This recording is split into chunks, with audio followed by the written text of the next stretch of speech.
New member of the board of the Fibrosis Pleasure Foundation, and my other work that I do is I'm president of a foundation called Lymphangiomatosis and Gorham's Disease Alliance, which is a foundation of a rare disease family of lymphatic content that was founded by my late daughter, and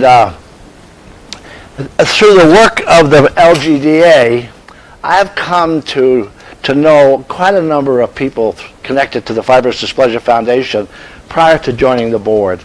I met the founder, Charlie Halls, about 8 or 9 years ago, and we were members of the rare disease, the bone disease patient network, and worked on a number of initiatives that are still underway. There's still a lot of work to be done in trying to get collaboration among the rare bone disease organizations, because there's a lot of overlap. I met Dr. Collins about 8 or 9 years ago, Dr. Boyce, Dr. Burke, and so all three of those physicians attended our patient conferences. And so there's a lot of connection between the bone disorders. So this panel is comprised of a number of different experts, and you can read what the subject is, but these are patient community leaders who are involved in raising awareness, raising money, and working on support for the foundation and issues that are important to the foundation. So I'll introduce each speaker as they come. I'm not absolutely certain of the order of the first speaker. Okay, so Kelly Cohen is a member of the board of directors of the Fibrosis Pleasure Foundation, and she is been involved in many initiatives that help grow this foundation.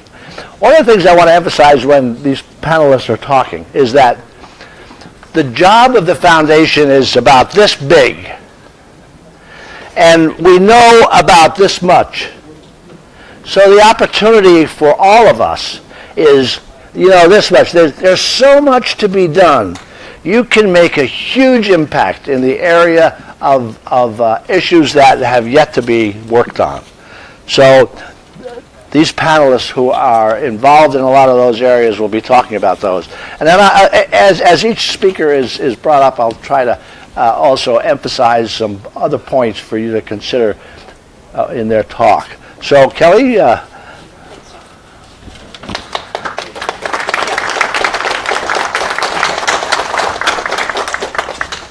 can keep this mic on. Yeah, and we'll put the other one. Yeah, Kelly's got it. Good. We're free now.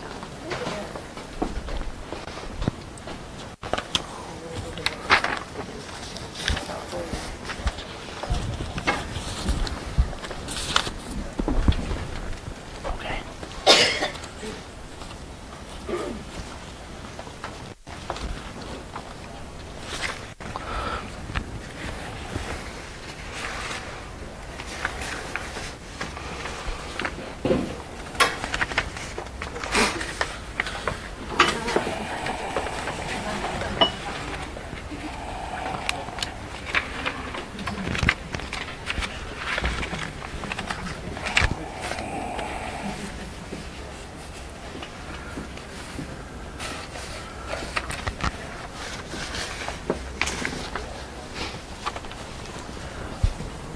Where do I have the order of the speaker? You're good to go.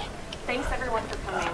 This audience has been captivating. Where do I have the order of the speaker? Really giving it its all. I've never been to a conference where the room has been so quiet and everyone is so engaged and so many questions. So kudos to you for really taking the opportunity to learn as much as you can. Thank you to the other board of directors for the Fibrosis Pleasure Foundation. Your work is palpable today and yesterday, and especially Deanna and Tovah. The endocrinologists who are here, the physicians from the NIH, Dr. Paul, thank you, Dr. Minucci, thank you so much. And everyone else that's participated today, the FD warriors and everyone here. I'll tell you a little bit. I'm going to tell you two stories today. I'm going to tell you my story, my family's story, and then I'm going to tell you another story. Tovah's next. My son Liam was born in 2012. From day one, we knew something wasn't quite right with his health. It was elevated liver enzymes, he wouldn't eat, was fussy, and then when he was 1 month old, he developed catheolate marks. They started quietly on his face, and then over the next couple of weeks, they spread out through half of his body. We knew it was McCune-Albright syndrome. Our physicians told us it wasn't. My husband is an Ivy League trained physician. I'm an experienced pediatric nurse, and it was one fight after another, like so many of you have gone through.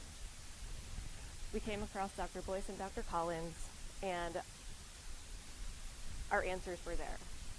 We knew it was McCune-Albright syndrome. Unfortunately, we saw that it was a very severe form of McCune-Albright syndrome.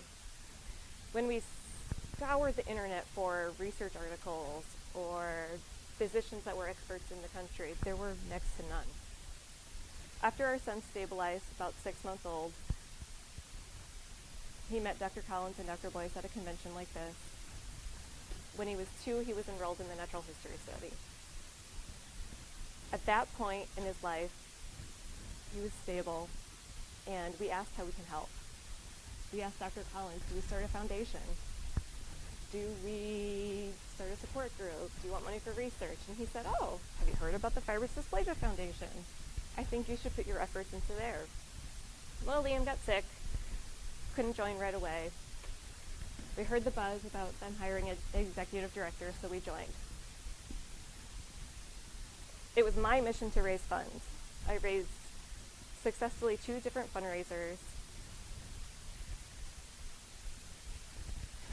And we've raised quite a bit of money.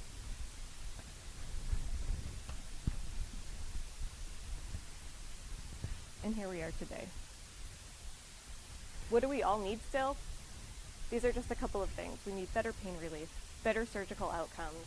We need to stop tumor growth, less toxic medications. We need a life without narcotics for our kids and for yourselves. And we need to stop constantly worrying. You might ask how you specifically can make a difference. You might not be a billionaire. You might not have that $18 million to cure the disease. Well, it can happen. One parent can change the trajectory of a disease. I've seen this firsthand. When I was growing up, I had a brother with cystic fibrosis. My parents were told he's going to live till he's 10. In 1955, the parents of children with cystic fibrosis started a foundation. Small groups of parents all over the country raised little bits of money. They sought out big pharma, had treatments, medications developed with big pharma, and today the life expectancy of someone with with cystic fibrosis is not measured because they don't know. It started with the families. This is my brother. When he was a baby, being told there were no options, there was no medications. The CF Foundation had parents like you come together, small bits and pieces, and change the trajectory of a disease. Today, my brother takes a medication that was developed by the Cystic Fibrosis Foundation, and it has reversed his disease. How are we going to do this? With research and with dollars. It's us.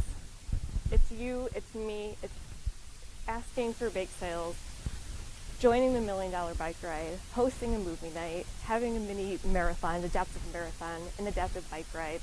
Crowdfunding campaigns are successful. It's a new era in raising money. And if we work together, we will find the treatments, we will find the cure, and it can happen. The most important tip I can give you, piece of advice, is creating your story. Creating your story and telling your story is powerful. You all have one in here.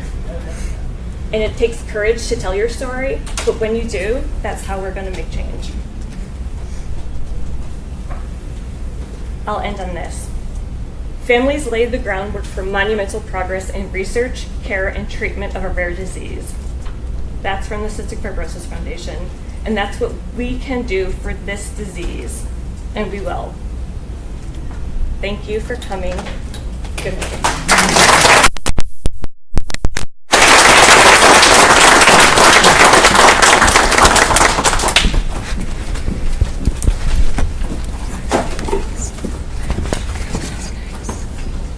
Thank you, Kelly.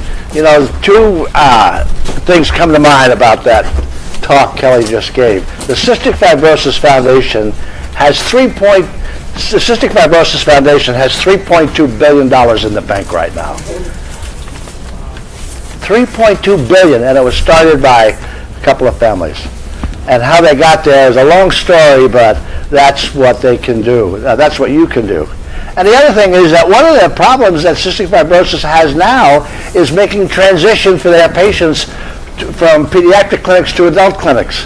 When I first became exposed to cystic fibrosis, the life expectancy was less than 20 years. Now it's pushing 40 years. So they're talking about clinics for adults. That's how much progress they have made with the support from their patient community. Okay, so the second speaker today is Paul Melmeyer, who is an executive with the National Organization of Rare Disorders. Paul is the Director of Federal Policy and is working currently on a project that our foundation and Fibrous Dysplasia Foundation supports, the orphan disease tax credit, which is really important. And he'll be telling you about some areas where his legislative initiatives are important to our rare disease community. Thank you, Paul. Thank you, Jack. Everyone hear me? Good? A little louder? A little louder. Okay, I'll speak up. Good morning, everybody. I'm Paul Melmeyer, Director of Federal Policy at the National Organization for Rare Disorders, and I just wanted to talk a little bit today about, actually do a little bit of storytelling first, I suppose, about a couple of advocates in the rare disease patient community who have really made a difference in policy and advocacy. And then talk a little bit about what we see going forward, of what's going to be important for all of us to be involved in, as well as how you can make a difference. Little things, big things, everything else in between. So before I get into that, just a little bit about us. We're the National Organization for Rare Disorders. We're about to celebrate our 35th birthday next year. And this is our mission. We advocate for all 30 million Americans with rare diseases, all 7,000 rare diseases. We don't focus on any one rare disease, but we're really here for the entire community and also the organizations such as the Fibrous Dysplasia Foundation that serve them. And within our community, we have over 260 patient groups. These are the members of ours of who we represent. FDF is one of those patient organizations. Cystic Fibrosis Foundation is one of those patient organizations.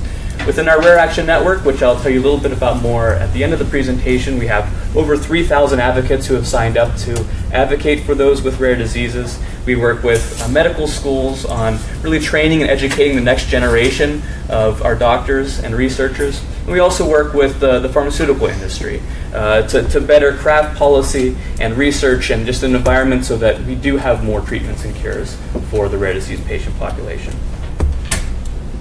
So just a brief history of rare disease advocacy. I'm going to talk about four different bills, essentially, 4 different pieces of legislation that have been monumental for those with rare diseases and the people behind them. And really it all starts with the Orphan Drug Act of 1983.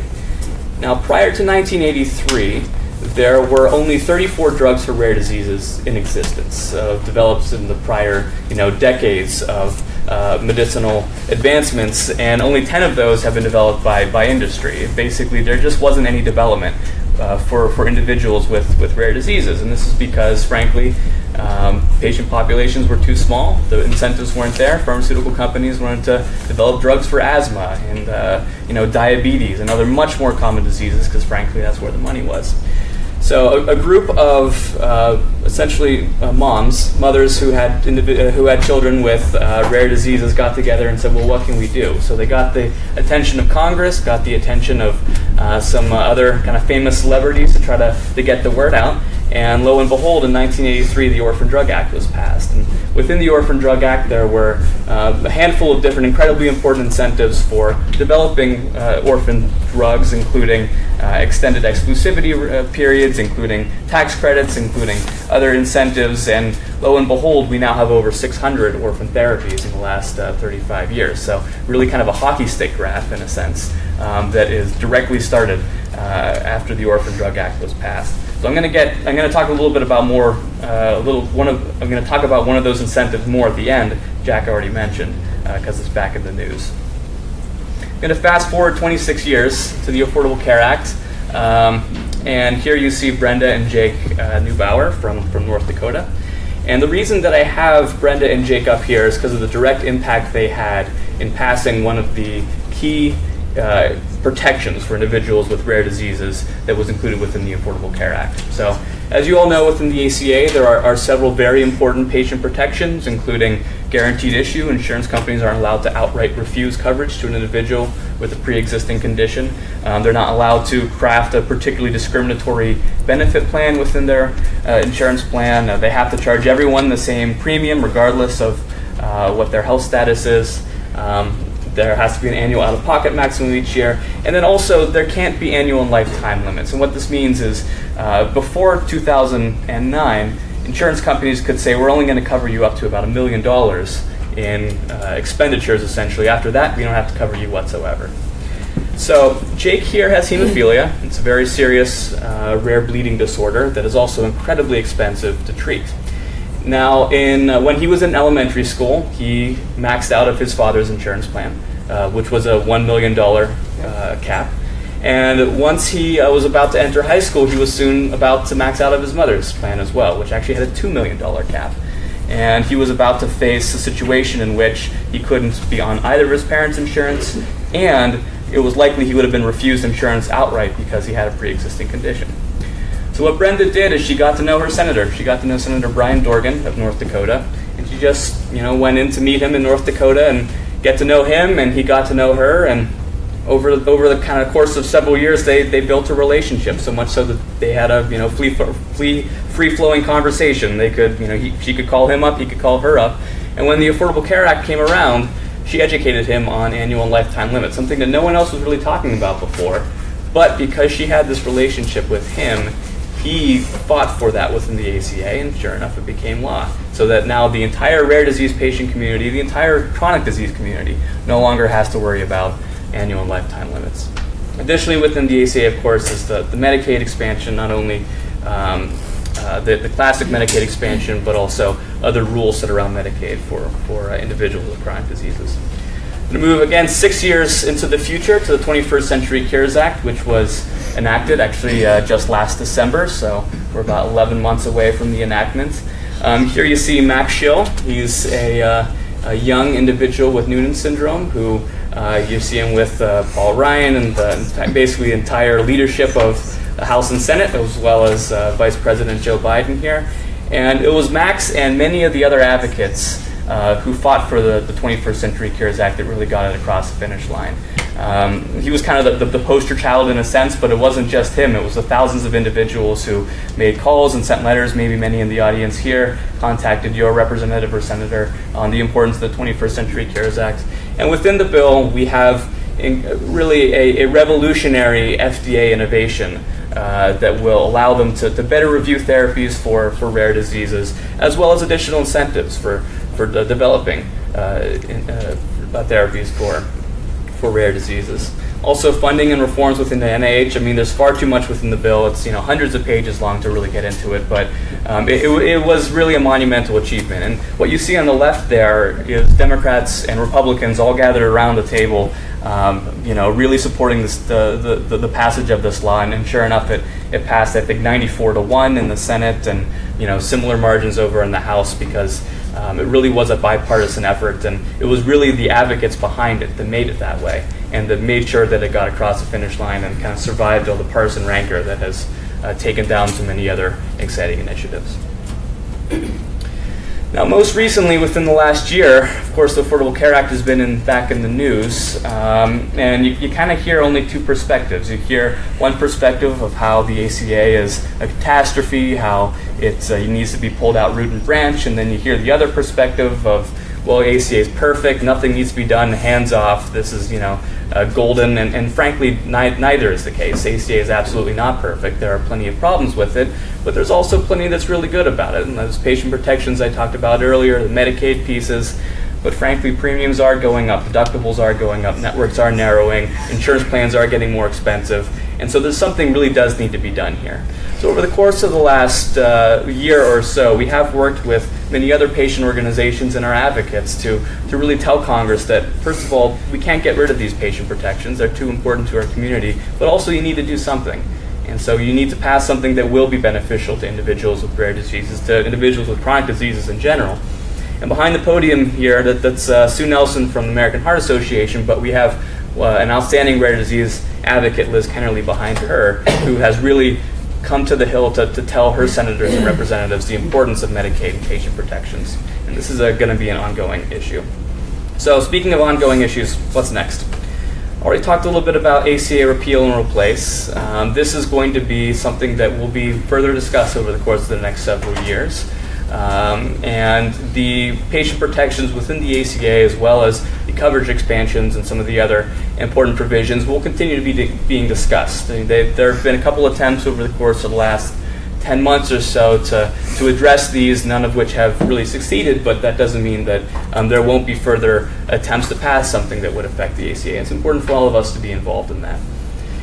What Jack mentioned at the beginning regarding the orphan drug tax credit, this is relevant really today and tomorrow, because the House of Representatives unveiled a tax reform bill. Some of you may have read in the news of this last week. They unveiled a tax reform bill that would repeal the orphan drug tax credit.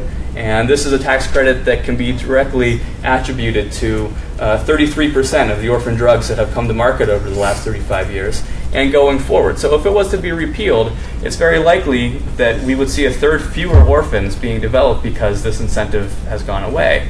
Now, this is unacceptable. We already have far too few orphan therapies as it is. There are still 95% of individuals with rare disease waiting for their very first treatment. And so to remove such an important incentive is incredibly problematic, obviously. So we're trying to kind of round the troops up in a sense. We have call scripts and email scripts, and we're encouraging everyone within the community to call and email their senators and representatives. And I know FDF posted on the Facebook page within the last 2 days about this. So stay tuned for more, essentially, because we really do need your advocacy on this specifically.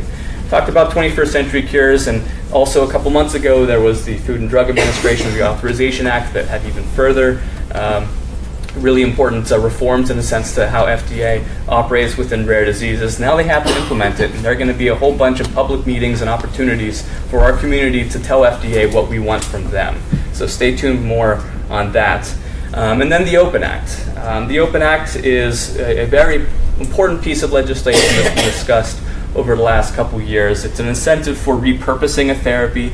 Essentially, if there's a drug already on the market that perhaps has several different diseases on the indication of that therapy, on the label of that therapy, which then allows for companies to get insurance reimbursement for it.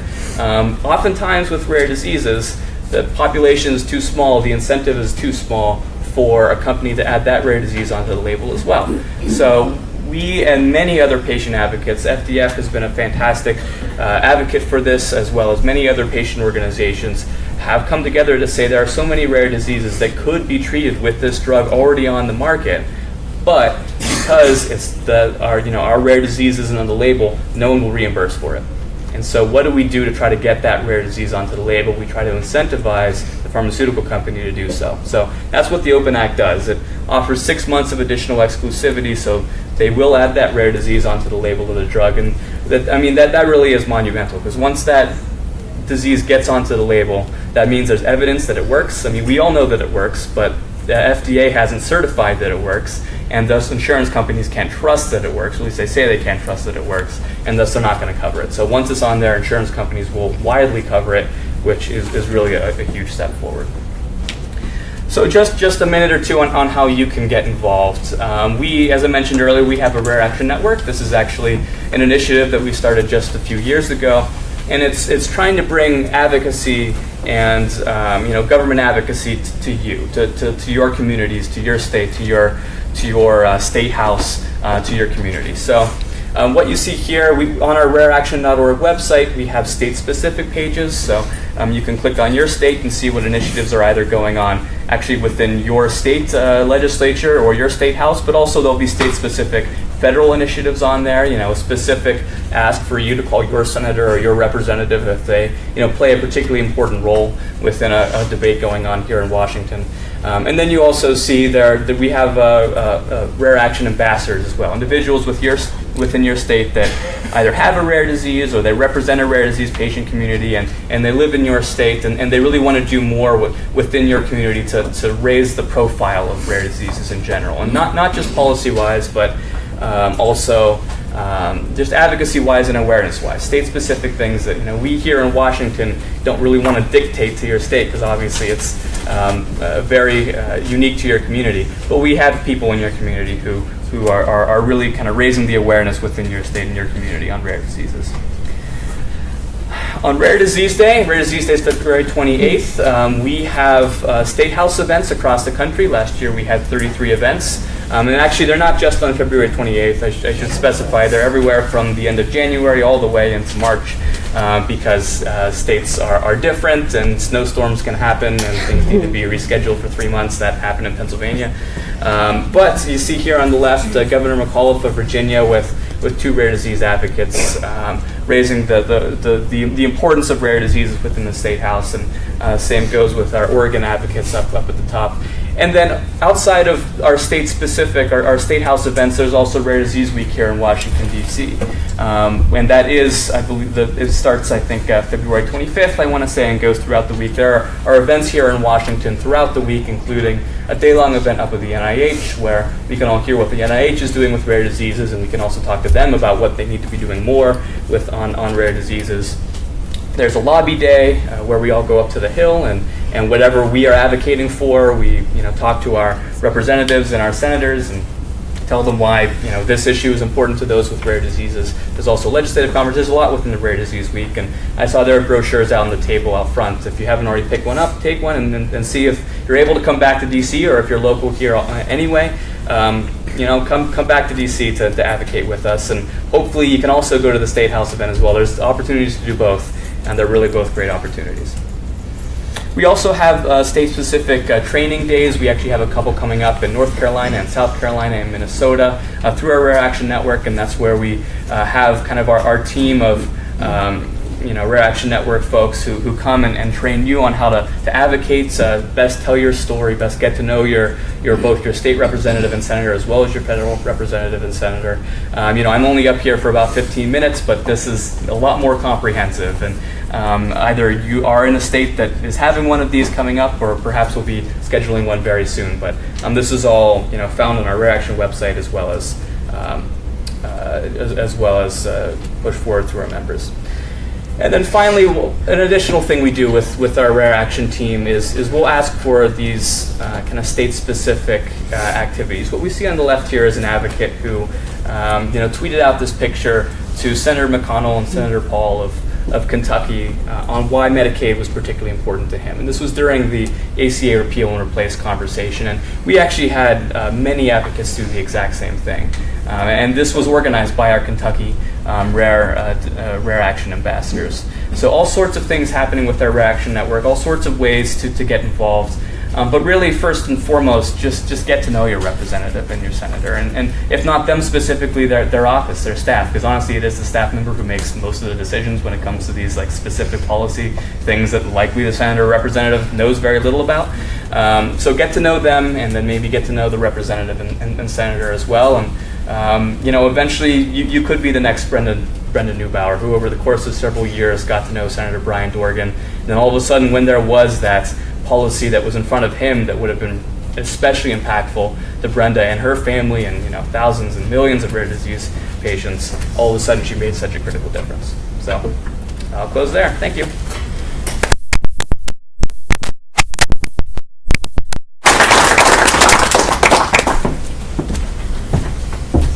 Thank you, Paul. So the National Organization of Rare Disorders started out as a national organization, but focused initially at the federal level. But as Paul just mentioned, there are resources to work at the state levels also. So we hope that you have an interest in that. We're members. The FDF is a member of the National Organization of Rare Disorders. We have good connections there. Our executive director, Deanna, is an alumni of NORD. So we can work a lot of those issues. Speaking of Deanna, we want to ask Deanna to give you an update on some exciting news in fundraising. Hi. So I just wanted to give an update and thank everyone who has gone ahead and signed up as a recurring donor. Oh, excuse me. Sorry. I just want to give an update and thank everyone who signed up as a recurring donor. There's a few folks. I'm getting the alerts on the computer that people are already signing up. And I have some really exciting news. We've also received an offer to match the match. So that means that for every single person who signs up as a recurring donor, there will be a $200 gift made in your honor. So think about what you can do a month.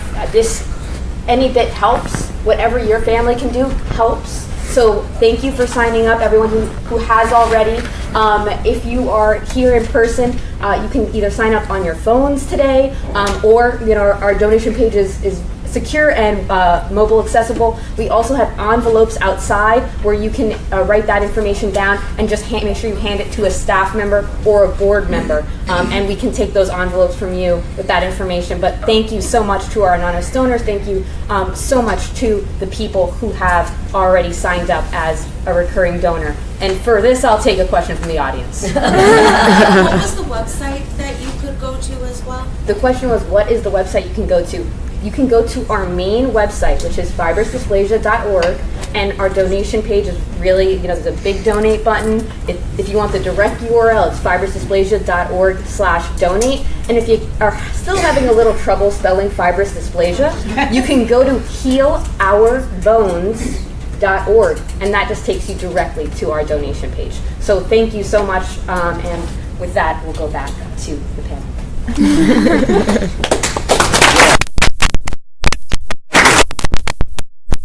Progress right here during the meeting. So continuing along the line of activism and a path to progress, we have some patient community leaders next speaking, representing FD Warriors, which is an affiliate entity of the Fibrous Dysplasia Foundation. And so Lauren Foster, Skye Steppe, and Christina Schulz are members of the board of the FD Warriors, as well as patients. So we're really interested in hearing their story. I'm just wondering if we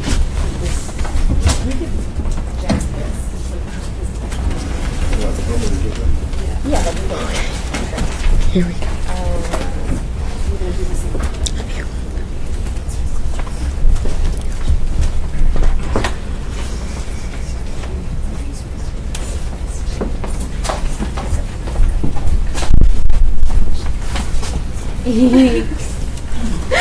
I'm just saying.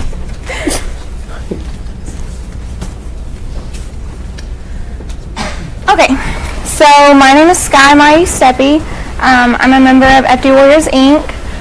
I want to give a really big thank you to the Fibrous Dysplasia Foundation in Deanna. And I know she said to put it to the board members, but I emailed her like 10 times and texted her and FaceTimed her and called her. And she helped me through all of it. So it's been a really great weekend, and I'm sure everybody agrees with me. It was awesome, so thank you to you guys. Okay, so I was diagnosed with fibrous dysplasia in the right side of my face and skull when I was 12 years old. That was me right before my very first surgery in March 2007, and I know I look super awkward, but yeah, that was me at 12 years old. I was in 6th grade. My first facial reconstructive surgery was they cut me from ear to ear, pulled my face back, shaved back the fibrous dysplasia, took rib out and built me a bone graft. They rebuilt my eye socket. After I returned to school that year, I wasn't supposed to. I was supposed to be homebound, but I was really excited to get back to school. I played basketball, I played softball, I had a lot of friends. I was really excited to get back to school.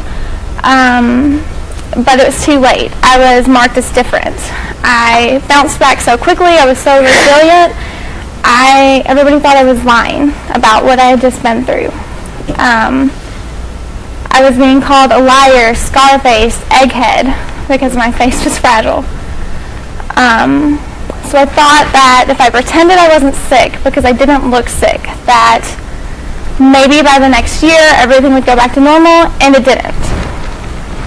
By 8th grade, the meaner girls of my elementary school, because my small town's kindergarten to 8th grade, that's elementary school, the meaner girls would follow me into the bathroom. And when you look in the mirror, my face, you can really see the distortion in my face. And they would ask me how I had friends and how my boyfriend at the time, and now my husband, dealt with me and dealt with how deformed I was.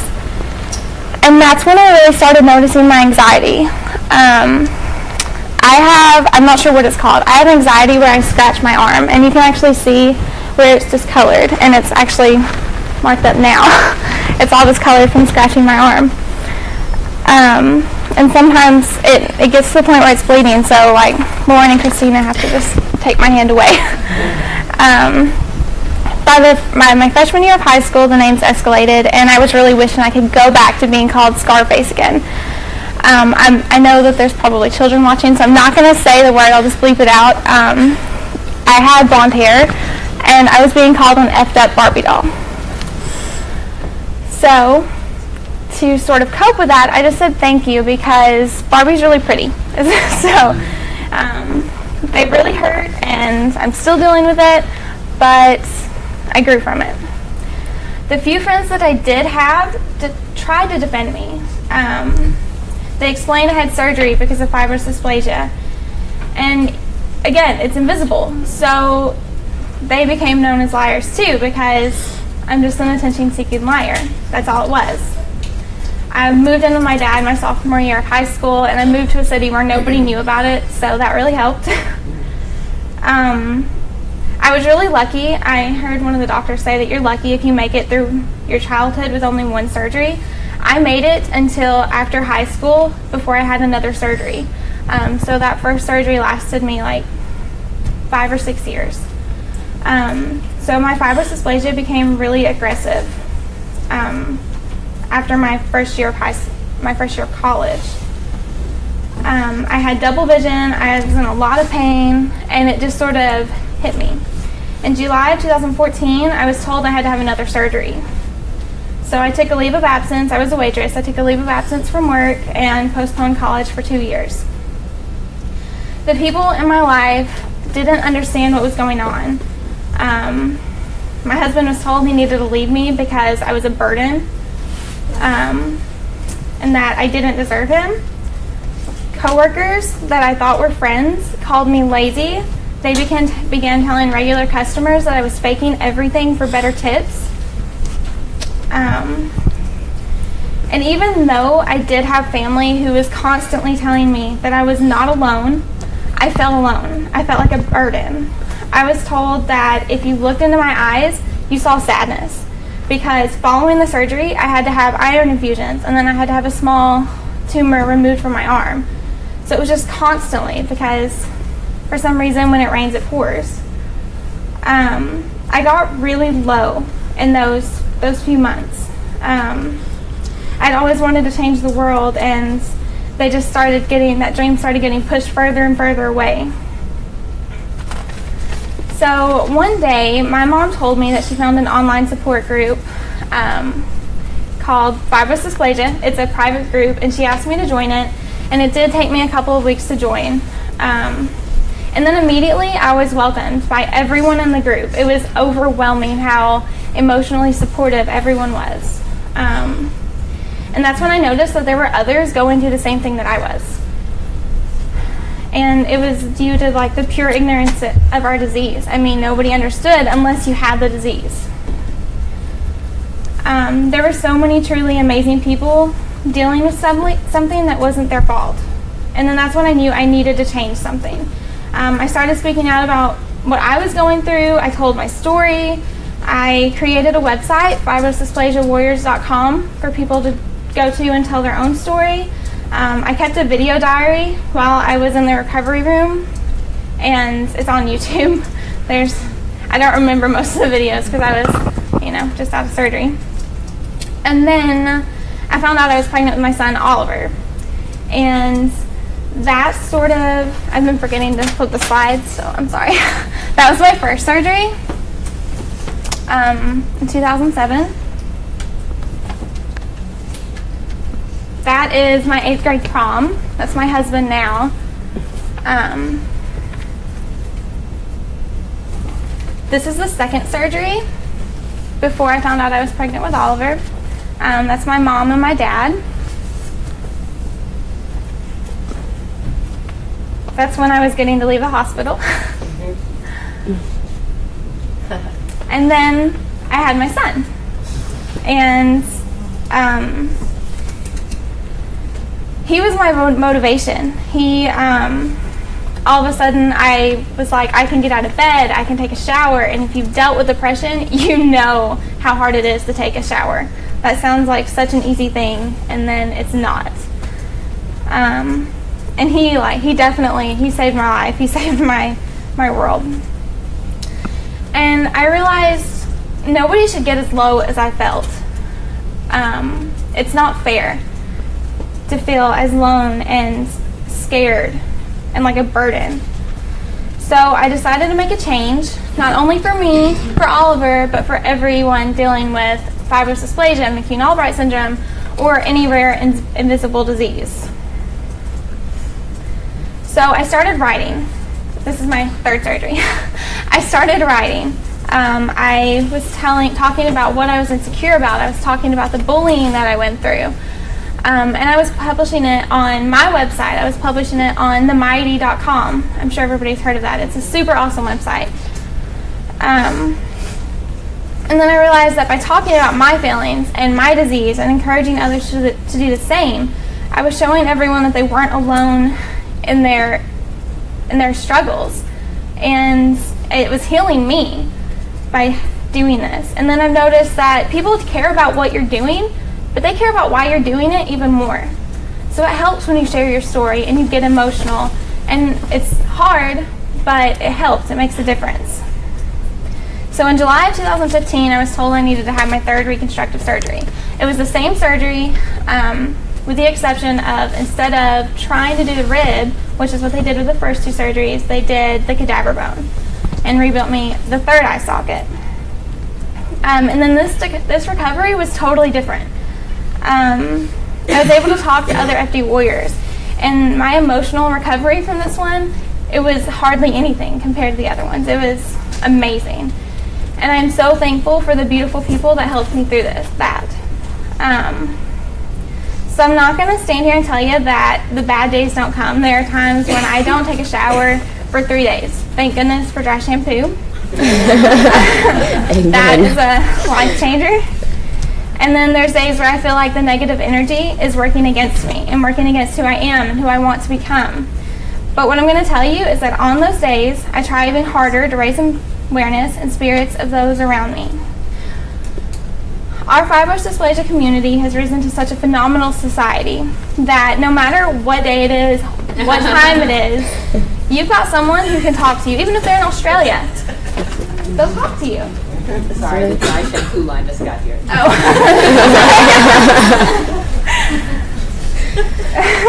Where was I? And knowing that you have emotional support from someone who has similar experiences that you do is insane. It's an indescribable feeling. And I'm so thankful for the people that have been blessed in my life, like Christina and Lauren and Brittany and Rhea and Sheridan and John and Fred and so many other warriors around the world who are there just to say hi. It helps. So there's really too many people to name. It's unbelievable. And none of the recent progress that I feel like we've made could have been done without people from the FD support group who want to change the world. And this is, that's the third surgery. You can see me kissing my son and my scar. I couldn't wash my hair yet because the scar was still recent. So, how do you take care of yourself while being a patient advocate? Because I'm sure that Lauren will talk about it too, and Christina, it's hard. It gets overwhelming. So to do that, I surround myself with people that I love and that love me, and they make me so happy. And that is Brittany. She's over there in the audience. And you find the people that will make you smile, like my grandmother or my little brother. That was when he graduated high school. And you just try to have fun. And it's hard, but you do it. You find the people that make you laugh when you want to cry. And then you find the people who inspire you to keep going. And sometimes it's your friends, sometimes it's your great-grandma, sometimes it's that was my journalism teacher in high school. She helped me find my voice in writing. It was unbelievable how awesome she was. I still talk to her. I message her all the time.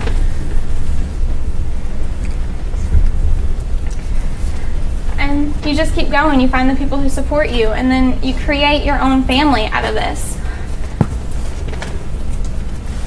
So someone told me one time that it takes 17 seconds to turn a thought around. If you focus for just 70 seconds on a positive thought, then that will double and it'll be 34 seconds, and then it'll be 51 seconds. And that positive thought will transfer into 68 seconds of pure uninterrupted positivity. And I know that there's going to be negative forces working against that inner peace that you have, because not everyone is going to handle your illness. They're not going to be able to handle the strength that comes with having an invisible illness. And some people are going to walk out of your life. They're just going to. But that's okay, because they can't handle what's radiating from inside of you. And you need to just let them go and use them as a reminder that you're a warrior, and that on those days, if you can't stand tall for yourself, just look behind you and around you, because you have a huge FD warrior army standing behind you as a reminder that you're not alone. Even when you don't feel like you really got people, you'll always have a voice, and you can never let anyone take that away from you. So I'm going to ask everybody, this is what I started doing. Start off your day with 17 seconds each morning to step back and remind yourself that you're brave, you're fearless, you're bold, and you're strong. You need to be you. You need to be your own advocate and your own hero. And you're a warrior, and you've already won the fight. And that's it.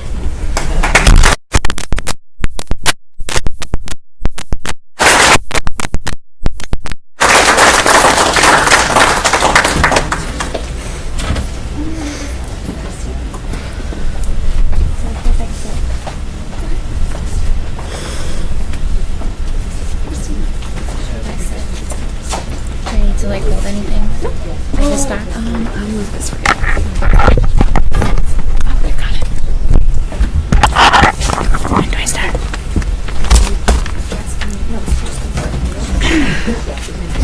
Are we ready for her to go? You did? Go for it. Okay. Christina Schulz, and I'm also a member of FD Warriors Inc. And before I start, I'd also like to take a second to thank the Fibrous Dysplasia Foundation for all of their generosity shown to Skye, Lauren, myself, and everybody else here, and all the speakers that have stood in front of you the last couple of days. It's been a huge honor. So I haven't given a presentation since I was in high school, and I also struggle with extreme social anxiety, so I apologize if I make any mistakes or if I cry. So this trip has been a challenge for me in a lot of ways. I'm terrified of heights and flying, yet I got on a plane to be here today, and I came here alone. I'm terrified of speaking in front of large crowds, yet here I am speaking in front of all of you. And if there's one thing that this disease has taught me, it's that there will be moments in your life that you will be faced with that are going to seem frightening, challenging, impossible even. But you do it because You have to, and you know that by doing them, you're going to grow as a person and become stronger. There's always a silver lining. Skye and Lauren and the entire FD community have been my silver lining. I hope that by facing my fear and speaking about my own experiences with fibrous dysplasia, that it will give even just one person in this room just a little bit of hope. If you had told the 10-year-old newly diagnosed me that I would be standing in front of all of you today, speaking about this disease and my experiences, I would have thought you were crazy. I honestly didn't think that I would have many experiences to talk about in the first place, let alone by age 27. But back in 2001, when I was diagnosed, we were told that I would have one major operation, the lesions would not grow, and I would lead a pretty normal life. There wasn't much information online at the time, and as you know, back in 2001, social media was non-existent. Fibrous dysplasia was always in the back of my head, but I tried my best to ignore it. I was afraid of its real power, which I learned about through the few people that my mom was able to reach out to for support. She found one support group online and used to talk to an older gentleman named Kevin.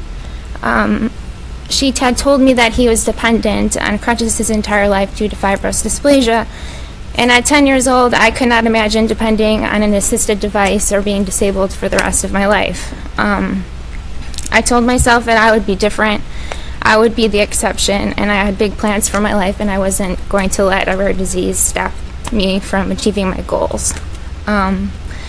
I didn't know it at the time, but the goals that I had set for myself were unrealistic and unachievable due to my health. I started to realize this slowly but surely with each surgery that I needed and every able-bodied privilege I loved that was ripped away from me. In grade school and middle school, it was no longer being able to participate in gym class. In high school, it was no longer being able to play my annual sports, which were swimming, bowling, and water polo. And at the age of 22, fibrous dysplasia finally took away my ability to work, to be independent, and live a life without chronic pain. In the 17 years that I've known that I've had fibrous dysplasia, I've had 10 major operations on my left leg, including 2 different types of rods and 2 different types of plates. I currently don't have any hardware in my leg, which was a really difficult decision to make, but it was necessary for me at the time. 6 of those surgeries have just been in the last 4 years since I became disabled, and the remaining 4 were scattered along the way. 2 of my operations were spinal fusion surgeries, which I had done in high school to correct my spine due to severe scoliosis, which you guys have mentioned a couple of times that's pretty common. My scoliosis was a side effect of limping for so long as a child due to my fibrous dysplasia mixed with genetics. So in total, I've had 12 surgeries. I cannot tell you how many times I've heard that I'm a special and complicated case from medical professionals, especially since I became disabled. My newest doctor actually said to me that he's surprised I have any faith left in doctors in the first place due to everything that I've been through. My FD is located in my left hip, femur, and knee. I was diagnosed after limping for 3 years, and it started at age 7. The pain started off slow, and I would here and there tell my mom that I was having issues, and she would have to write me a note excusing me from gym class. But then by the time I was 10, I had developed a permanent limp and was complaining of pain daily. Right now, I have a spinal fracture below where I had my spinal fusions, and I also struggle with mental illness like an eating disorder, depression, and anxiety, which I'm not afraid to admit, as I believe physical and mental health go hand in hand when you live with a rare chronic illness, and that having a chronic illness is painful in more ways than one. I grew up with this disease feeling very alone, which is why I think I tried to block it out for so long. It was a part of me, but I had never met anyone else who went through it too.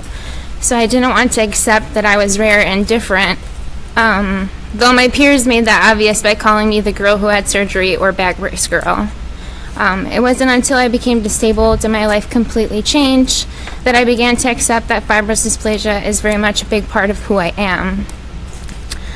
When I was 22 and I became disabled, I wasn't quite sure how to handle it. I had suffered with an eating disorder in the past due to feeling like I had no control over my body, but after I became disabled, it got infinitely worse.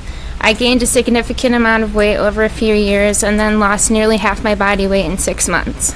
I was seeing doctor after doctor, having major operations up to a couple times a year, and I felt like a stranger in my own body. Your body's supposed to be your temple, like the place that you feel most comfortable and safe in, and mine felt more like a danger zone. I actually wanted to punish my body for everything that it was doing to me. It took me hitting rock bottom to begin to accept that everything I had worked for no longer served a purpose.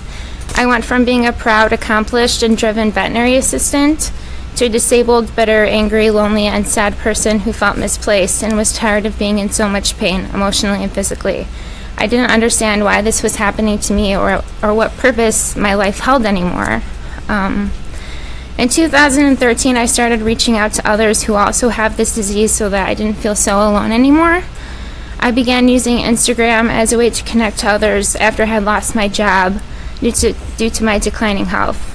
I would post a picture here and there and then tag it as fibrous dysplasia, and I was hoping maybe someone would see it and reach out to me. And then I started getting messages from others who also had this disease and also other rare diseases, and that for me was a major turning point in my life. Justice Monholland, who's not here today, was the first amazing lady that I talked to who had fibrous dysplasia that I really connected with. Both of us were itching to make some kind of difference and to spread awareness, so we came up with our own Instagram account, and between the two of us came up with the term FD Warriors. We wanted to create a name or a phrase that can unite the FD community, and when we were coming up with the name, we both agreed that everyone who battles this disease is a warrior. And for some reason, it just fit, and before we knew it, the term FD Warriors was a strong one in our little community. So much so that FD Warriors Inc. is now its own nonprofit organization, which I am so proud to be a part of. And I just wanted to take a second to thank Justice for helping me create that term in general that's just escalated in the community, because without her, FD Warriors would not be possible. Sorry. After I joined the fibrous dysplasia group on Facebook, I was shocked to see how much support and love I had been missing out on for all these years. It was a big difference to go from having no one to support at any time of the day.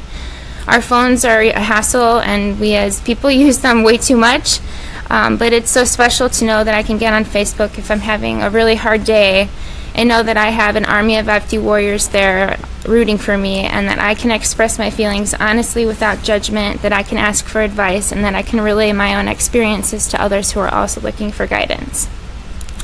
I met Skye and Lauren through the fibrous dysplasia group on Facebook. I can't tell you exactly when we started talking, but the connection between the three of us was immediate. We realized we all had one thing in common. We shared this rare disease, and we all wanted to raise awareness and make some kind of difference. We soon decided to join forces and started FD Warriors Inc. To help other people with this disease pay their outstanding medical bills. And last year, both Lauren and Skye drove all the way from Tennessee to meet me and surprised me at a photo shoot I had done to show off my battle scars, which was really difficult. And then my mom and I recently traveled to Tennessee so that Skye and I could be a part of Lauren's wedding day. Both of these girls motivate me to be a better, stronger person every day. Fibrous dysplasia introduced me to my best friends, so I'm thankful for that. I want to express the need for people with this disease to reach out to their community online and offline. Everyone I've met through the FD community, whether it's a fellow warrior or the parent of a warrior, has helped me in some kind of way. There are so many wonderful people in this room staring at me right now that I've wanted to hug for so long. And this conference gave me the gift of being able to do exactly that. Hug them, laugh, smile, and cry a little. And that's something that I'll never forget. And while fibrous dysplasia has stolen a lot from me and continues to steal from me every day, I have also gained so much. I gained so many lifelong friendships and memories with warriors that I wouldn't trade for the world. When I lost my job and hit rock bottom, I found art And it turns out that I'm actually a pretty good artist, and had I not, been going through a hard time at the time, I probably would have never discovered that, so that's pretty awesome. I learned how to make all different kinds of hemp jewelry, and had my own business called Nina's Hemp Designs, which I was able to raise a little bit of money for the Fibrous Dysplasia Foundation. I've gotten pretty good at doing makeup, all of these things I wouldn't have discovered had I never gotten sick. And not only did I gain new hobbies and talents, but I gained strength, wisdom, patience, among many other things. We as human beings naturally get down on ourselves about who we are as individuals, but I like who I am. I know that had I not gone through the challenges I've been faced, that I would be a completely different person. Every diagnosis, surgery, procedure, doctor's appointment, everything has shaped me into the person that I am today. It took me a long time to get to this point. I had to grieve my old life and open my arms to a new one that was unfamiliar and terrifying. It was not easy at first, and I would be lying to, if I told you that I didn't still struggle, because I do. I still want to be able to go grocery shopping by myself. I don't want to take all these medications. I don't want to put my body through surgery after surgery, and most of all, I just don't want to be in pain. I see a therapist once a week and a psychiatrist, which has helped my mental state immensely, and I truly believe that everybody could benefit from talking to a therapist, whether you're a patient, whether you're a parent of an FD warrior, or if you're just anybody. I believe everybody could benefit from that. But honestly, sometimes I just wish that I could be a normal 27-year-old woman, but with a diagnosis with FD, you're automatically labeled as abnormal, but that's okay. And it's important to remember that not everyone with this disease will follow the same path. FD affects everyone so differently, but we all have one thing in common, and it's that this disease has no cure, which makes it the ultimate bully. It is our job to fight this bully and to advocate for more research so that future children diagnosed can just be kids and play without risking a break. And teenagers can be adventurous and enjoy their time in school, and adults can have peace of mind that they will grow old without being in so much pain. And before I end, I just want to take a second to thank my mom. She's watching right now. She couldn't be here. Just for everything she's done for me.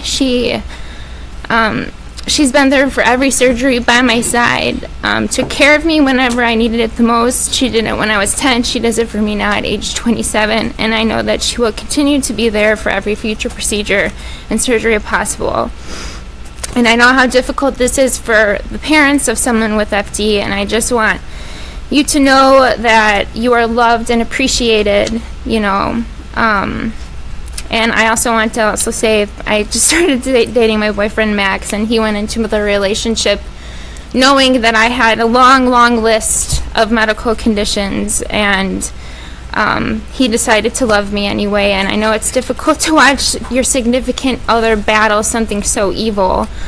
And the last thing that I just want to say is I want to leave you with one of my favorite quotes, which is, "Pain is inevitable, suffering is optional." So.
Hey y'all. It's a great honor to stand here and be here today with all of you. My name's Lauren, and I'm a mother of two incredible, beautiful children, as y'all can see, Emily and Jace. I'm a wife And, you know, I'm a part of FD Warriors Inc. and I'm a patient of fibrous dysplasia. So 2 days ago, this speech was not here, so y'all are gonna have to really bear with me because I just kind of threw this together this morning, because just being here, it was like it moved me to not just write and talk about what I think y'all want to hear. So I'm gonna speak from my heart, and hopefully that gets me somewhere. When I was 11, I started having like severe migraines. You know, the ones that like you're throwing up, you can't look at the light, and so it was rough. And so they put me on some medicine, and it helped, whatever. And I dealt with that for like 2 years. So 2 years go by, I'm 13, and I started playing softball. I mean, I've been playing softball my whole life, but I was on 3 different softball teams. And I was at practice for my school, and I started getting like dizzy, and my head started hurting from the migraines. And I'm kind of stubborn, and I kind of just push myself until I don't stop. So I didn't stop. Well, I passed out at school, and of course, you know, the policies, they call the ambulance, they call my parents. So we go over, they check me out, they're ready to let me go. Well, my daddy, he's like, no, you're going to do a CT of her head right now.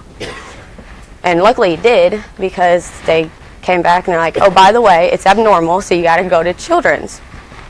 So we went out to Children's, we did the biopsy, and they confirmed the FD in the left side of my skull and face.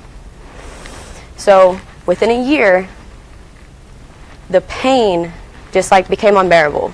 Like it kept growing and it kept growing, and then that's when my downfall started. The depression came. I started missing school, and I missed 3 days a week. I was going to pain therapy. I was going to a therapist because I just didn't know how to not be normal. And so when that happened, my mom decided to homeschool me. Or, well, I homeschooled myself, kind of. You know, she was at work, but I had to do something. She wouldn't let me just leave.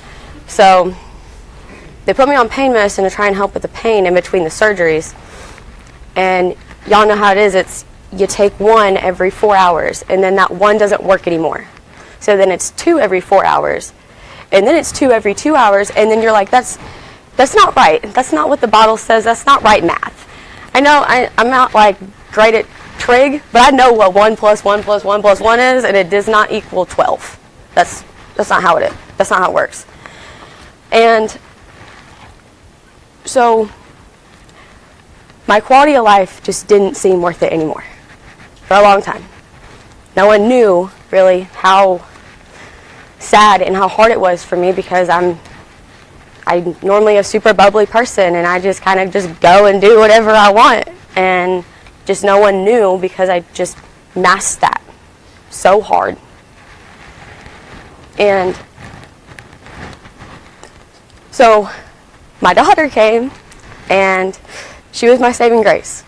She was. She got me out of it, and you know, it was definitely a surprise for my family because I was 15. That was right before it, and of course, yeah, the crazy hair, y'all can ignore that. That was some craziness. But Emma, she did. She pushed me to be a better person. You know, I had to be a mother. I had to take care of everything. I had to continue school. So I worked hard. You know, even being homeschooled, I still played softball. And I graduated in the top 10 in my class on time. And that was like a huge accomplishment in my town, because there's so many teenage moms that dropped out, and I didn't. So my family was super proud of that, and that was something that I was able to be proud of. And so when Emma came, I just put my FD on the back burner. Like somehow I really thought, like, okay, if I just don't think about it, I think it's just going to go away. Like, it's no big deal. It'll just stop.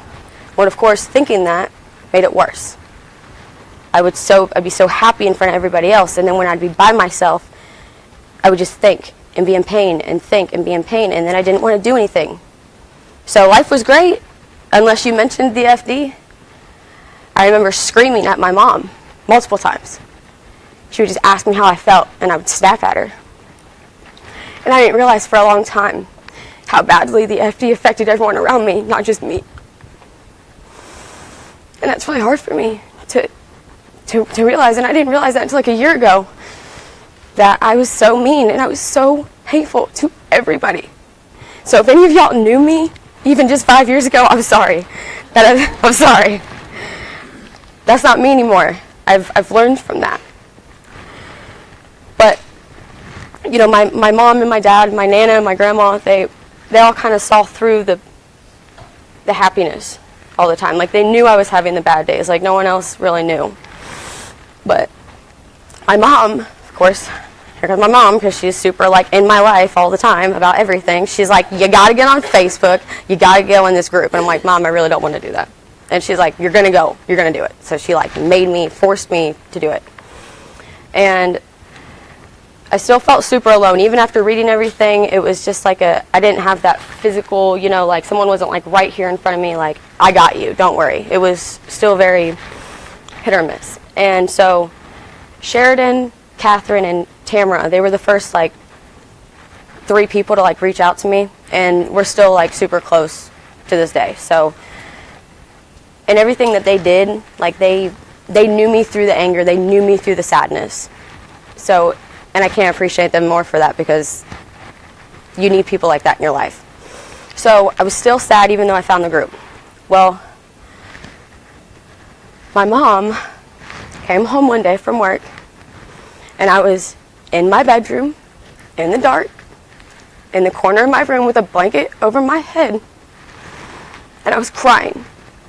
And she told me that I couldn't live like this anymore. And she really didn't know who I was anymore. And to be completely honest, I didn't know who I was anymore. So she told me that if I wanted to see change in the FD world, that I had to be the change. So, her being my mama, and I have to listen to what my mama tells me to do, I took a new coping method. So I emailed the foundation, and I was like, hey, I want to make an awareness ribbon for y'all. And to be honest, I didn't think I was going to get anything back from that. And almost immediately, Amanda emailed me back. And she's like, go for it. Okay. I don't know what I just started, but now I got to do stuff.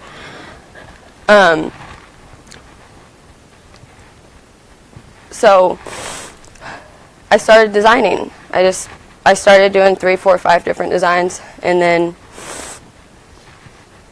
you know, I don't know what I did.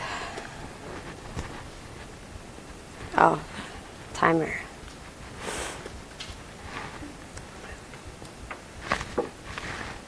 There we go. Yeah. Okay, fine. Yeah, so I started making like 4 or 5 different designs, and then I finally came to the ribbon design, like the actual ribbon of what it is now.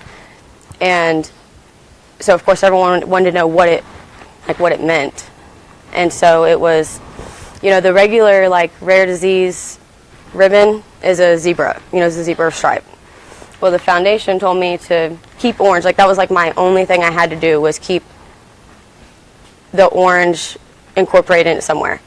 So I made the ribbon orange and white zebra stripe to represent fibrous dysplasia McCune-Albright syndrome, and then the yellow around it is for hope for a cure. And then, of course, the purple lettering means chronic pain. That's what the purple represents. So,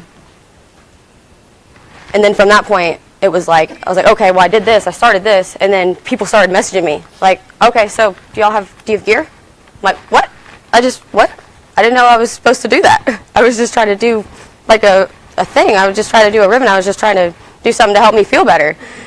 And then so I started, and I started talking to Charlie, and, you know, we went from there. And so, and I haven't stopped doing it since. I mean, I started with Charlie giving me $100, and I told him that I wanted to do rubber band bracelets. And it started with that 5 years ago. And then the only time I ever took a break was when I got pregnant with my son, Jace. So I'm going to get out of the sadness part of it, because we all know it sucks. It's hard. Everyone goes through that stage. They go through the grieving stage. They go through the anger stage. So I'm going to go into what I learned now. The older I get, the wiser I become. So I like to think I'm getting wiser. But I've realized that you're going to get knocked down a million times in your life. Now, regardless if it's your FD or if it's, just job or work or family or whatever, it doesn't matter. You can't stay down, though. It's okay to be sad, but you can't stay sad forever, because then you're never going to feel better. Because there are days where I'm in pain, but at least I'm in a good mood, so it's not nearly as bad as if I'm in my bed crying, feeling sorry for myself. And a lot of people, when they first hear my story, they're like, oh my gosh, I'm so sorry. And now, I used to just be like, thanks. But now I'm like, you know what? It could be worse. I could be deaf and blind and have no arms and have no legs, but I'm not. I truly am blessed for having what I have the way I have it. There's always going to be someone more worse off than I am. And could I still sit around and just feel sorry for myself? Yeah, I could. But what difference is that going to make in the world? Like, what am I going to be able to do with that to make it better? You can't. So having FD has given me so much. I gained a whole new family. I was like what everyone is saying, like, I can call them at 3 in the morning, they're going to answer. I can call Sheridan in Australia, she's going to answer. I can go on the group and just read, even if I don't want to post anything, I can just read, because they're there. So, when you finally get to the coping stage, the hard times make your good times better, because you get to make your weakness into your strength. You can shine when no one thought you could, and you can be your own hero, but that doesn't mean you don't need people in your life to support, like to be there to have your back and support you. Having FD gave me Skye and Christina, and to be honest, it breaks my heart to think that I would have never met them if I didn't have the FD, because I don't know what I'd do without them. We're like 1/3 of one whole person. Like, I got Skye's left side because her right side's broken, and vice versa. We got Christina's legs because her legs are broken and ours aren't. We're 1/3 of each of one whole person. And if I must speak for all of us, doing this together just isn't about like, oh, okay, we're trying to make a difference, for a nonprofit, for an organization. That's not what the three of us, it's not just like that for us. It's so much more than that. We've come together when we didn't have anybody, and we're each other's rocks. When people in our lives, like our husbands or our boyfriends or our family, our friends, when they want to be our rocks, but we won't let them, so we become each other's rocks. So as far as like the support, I know a lot of people that only in that support group, that's their only support. A lot of people aren't like me, where like my parents, of course you've heard very much about them in this, because my parents are very much in my life. They've never missed a surgery. They've always been here for everything I've ever done. And like my husband, he's my rock. He doesn't let me stay down anymore. He doesn't let me keep down. He's like, come on, let's rock and roll, let's do this. He's like, I'm going to give you 2 minutes. Cry, and I'm going to be back, and we're going to go do something. He doesn't let me stay balled up in my bed in the house. And just like my grandparents, like what Skye was talking about, like my grandma, my Nana, and my Pa, they all thought I was going to be and do great things when I didn't think that about myself. And, I'm my sister's best friend, and my hometown best friend from back home. She never left my side when I canceled 100 million times. And even my best friends where I live now, where me and my husband are, they don't ever let me stay down. They don't let me leave the house and be sad. They always do everything to try to make it better. Even one of them has like the FD ribbon like tattooed on her arm, because she just supports me so much. And that's a pretty like overwhelming thing to deal with. And my kids, let me tell you about this. Stuff I got to get done for tomorrow. So we can still have a great time, that's totally fine, but I got to work. They're like, okay. So we get in. Of course, my bed is just like trashed with FD stuff everywhere. It's just orange and white and purple and yellow everywhere. And, and so I start working on it, no big deal. And then all of a sudden, Every single one in the room was like, how can I help you? And that was probably the most empowering thing that has ever happened to me, because I do this alone all the time. And to be able to have that support, to have someone that wanted to help me, it's mind-blowing. And it wasn't just like, like my mom, my mom will help me occasionally, but it was other FD warriors, other patients, parents of patients were like, let me help you. Let me help you get this done. I'm not just going to sit here and let you do it all by yourself. So that really hit home for me. And so when I say that, so if anyone watching at all, if y'all want to help, speak out and do it, because it helps people like me. It helps the foundation. It'll help yourself. You'll feel better if you do something about the disease instead of just letting it take over your life, because you can't. The FD is not who you are. It may be a big part of you, but you cannot let it define who you are.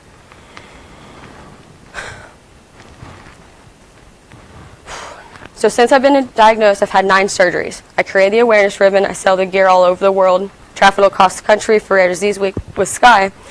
I work for FD Warriors Inc. I've worked with the FDF, and I've been nominated 3 times for the Global Genes Champion of Hope Award this past 3 years in a row.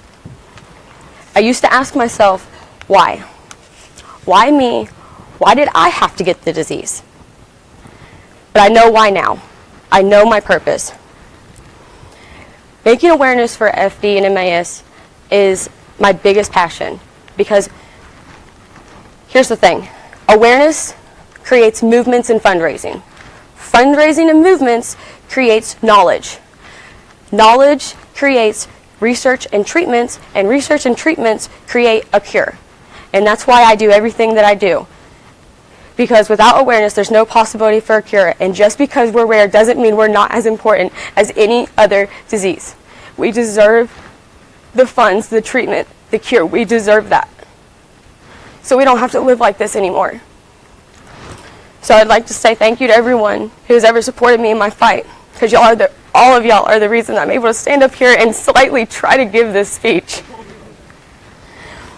But of course, I have to thank the FDF for just letting me be a part of this. And just know that this is the beginning, because the best is yet to come. I can promise you that.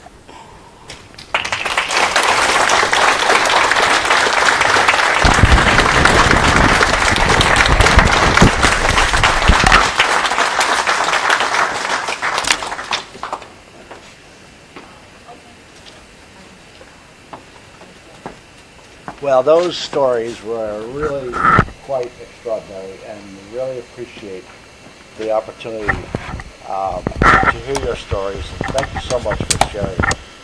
And so the message that I got from that is that these are ways in which to deal with the situation. But, as they said, you're not alone. If you get knocked down, you got to get back up, and you have to stay strong while you're trying to make an impact at the same time. And that's what these guys are doing. That's what they just said. They're making tremendous impact. And they have the scars already. The warriors have the scars to show for it. So thank you. In terms of sharing stories, the FDMAS story needs to be told over and over and over again for science and research. And it's important that while you're here, consider the opportunity to enroll in the registry. And Samantha in the back of the room with the green sweater on would be happy to talk to anybody who is able to take advantage of signing up to the FDMAS registry. We have a panel here, all present, but we have another person on this panel who was not able to make it today. Nina Gorbach is from Sonoma, California, and she's participating via the downstream. I spoke to Nina, and she really regrets that she was not able to come, but as you know, the California fires caused a lot of people some trouble. When I spoke to Nina the other day, I've heard this story before, certainly in my own daughter's story with another disease, but Nina said, I really wanted to come to this conference. She said, I wanted to meet another patient. Nina was diagnosed some 20 years ago and has never had an opportunity to face-to-face meet another patient. So we have a letter from Nina that Deanna is going to convey to you. Thank you so much for participating, Nina. I'm sorry, this computer is quite lethargic, but here we are. Sorry, this computer is very lethargic. I forget. Somehow, I identify as a loud person, so it's just difficult for me to imagine that people in the room can't hear me. And excuse me, it's just loading.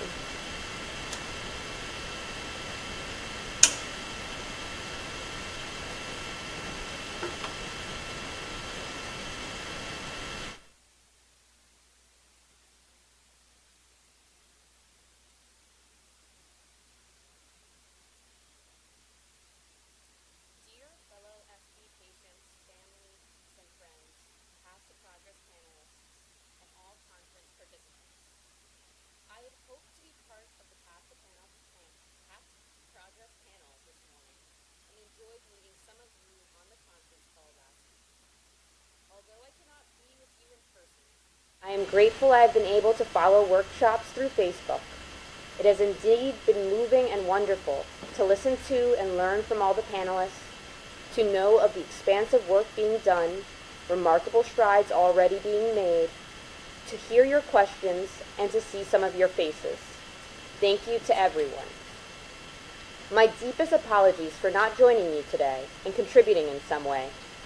As Deanna and Tovah have graciously understood, Northern California, including the town of Sonoma where I live, has been ravaged by great firestorms. Through the goodness of thousands of volunteers across the nation, we are surviving and recovering. I was affected personally and professionally as a family therapist, working daily with others in our school and community as thousands of people cope with enormous loss. I regret I did not feel strong enough to travel at this time. Given my topic on emotional resilience and self-care, this was a difficult decision I did not take lightly. While tending to others, I had failed to take care of myself adequately in the wake of these fires. How I appreciated the body-mind meditation during the pain management panel. Thank you for that. Joining with others toward a common goal is a form of care for the soul. Finding the balance between action and rest can be an ongoing challenge. It has been for me. One makes an intention, hopes for the best, and then unexpectedly must strategically rethink the wisdom that resolves due to new circumstances. Navigating a rare disease is like that. Having lived with fibrous dysplasia 68 years, I have learned to literally change my mind, sometimes through mindfulness practices, sometimes through listening to my body's wisdom, and sometimes through the gentle reminders of family and friends. One of my teachers, Dr. Bernie Siegel, author of Love, Medicine, and Miracles, once said, "Keep both oars in the water." In other words, use all your resources. As Dr. Handel and others indicated, critical thinking and relaxation are both important, as are art, beauty, and friendships. Expressing all sides of yourself in safe, supportive environments is vital to your health and well-being. Together with the beautiful work of the Foundation and the many extraordinary people persevering to seek solutions, you create a great healing force. Your presence, individually and collectively, is powerful. Trust the voice within, whether advocating for yourself, your child, or a friend. Social engagement is one of the strongest ways to cope with rare and traumatic illness. I am happy to know you are there. I hope the weekend has given you the information, connection, and encouragement to embrace and forge your own paths on this journey. Huge wellsprings of emotional resilience live within and amongst you. You will discover emotional resilience, even if at times you don't feel it. That too is in your genes. Do not lose hope. As for self-care, body, mind, soul, and spirit take time to learn. Be patient with yourselves. Stay open to what might be possible and brave enough to nurture and be true to yourselves and your loved ones. Thinking of you all, I am reminded of this quote by Johann Wolfgang von Goethe. The world is so empty if one thinks only of mountains, rivers, and cities. But to know someone who thinks and feels with us, and who, though distant, is close to us in spirit, this makes the earth for us an inhabited garden. I wish you health, happiness, and love.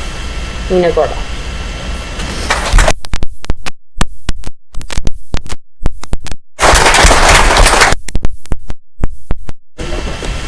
Very good. Thank you, Nina.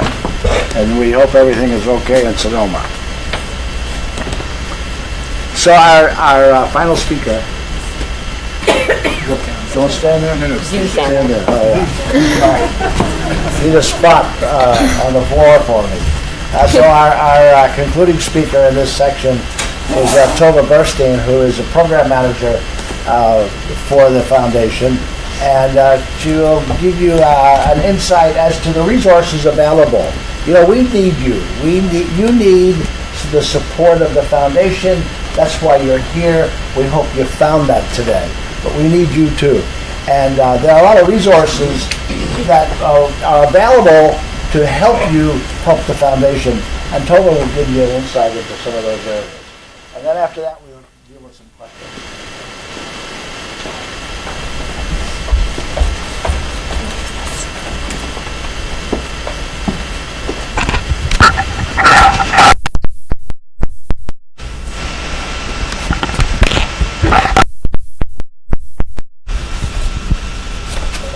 Is this the right one?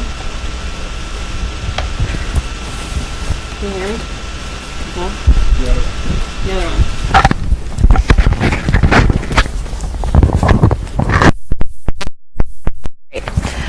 Hello, my name is Tovah, and I've been in touch with many of you for this conference. Actually, just now I was getting myself into a little bit of a panic. My wristwatch did not come with daylight savings time programmed in, and I thought it was 1:15, and like all of our consults would just be thrown, and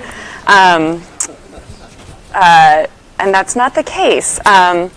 But you've also heard from me, and maybe you didn't realize it, because I'm often the one responding to helping you troubleshoot the registry, and I'm on the other side of the newsletter putting that together, and when you send in donations, I'm helping you with that, and so many other things.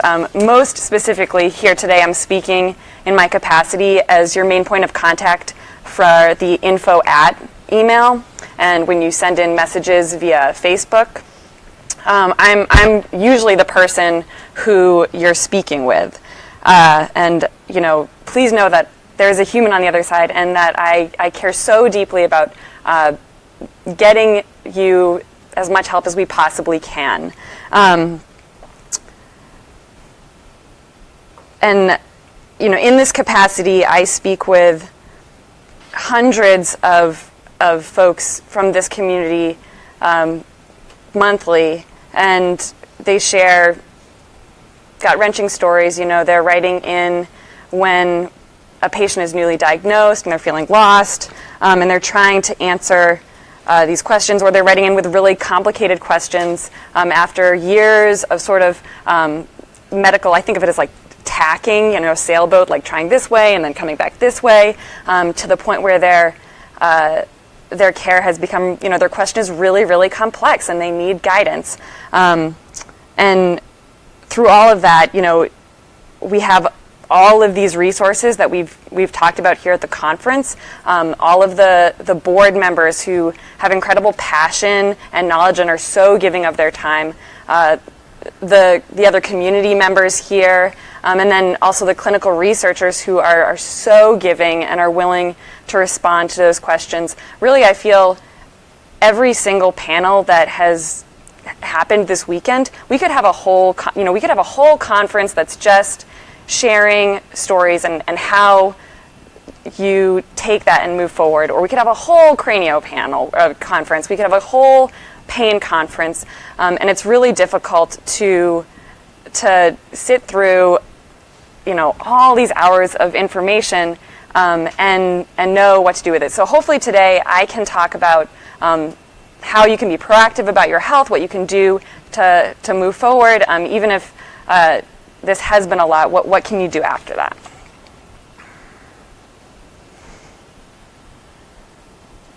So I mentioned that patients write in feeling lost, and really I think that feeling lost feeling and the feeling that you have to do something about it, that is the story of the Fibrous Dysplasia Foundation being born.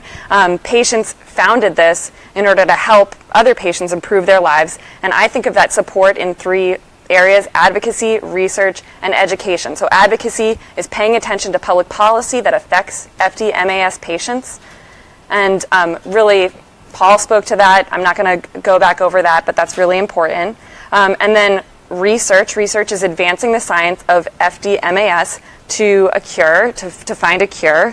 And that's the registry. That is all of the times that Deanna is going out and meeting with industry and science in order to help create connections and encourage researchers to get involved in our disease and become interested and push this forward.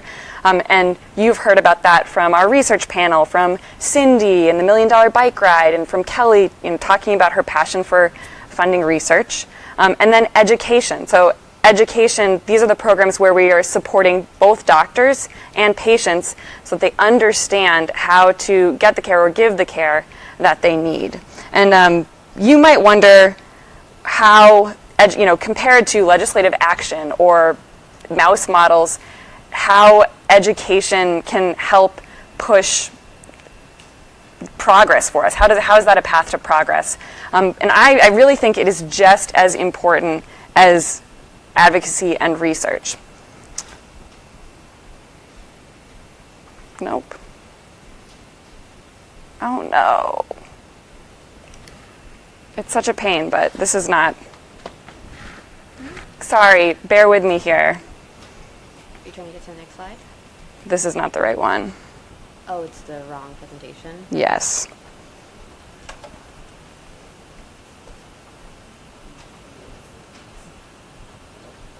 Because I downloaded on that one. Which onto this one? Yeah. Is he able to pull it up there? Yeah. Okay. Yeah. Can you do that there and I can just go for my notes? Yes. Can you put it up there? No, that's Oh, shoot. Okay. Do you guys... do your best. This is what they can see. Really? Yeah. Damn it. All right. Well, I'm going to ad-lib a bit because I think it's important.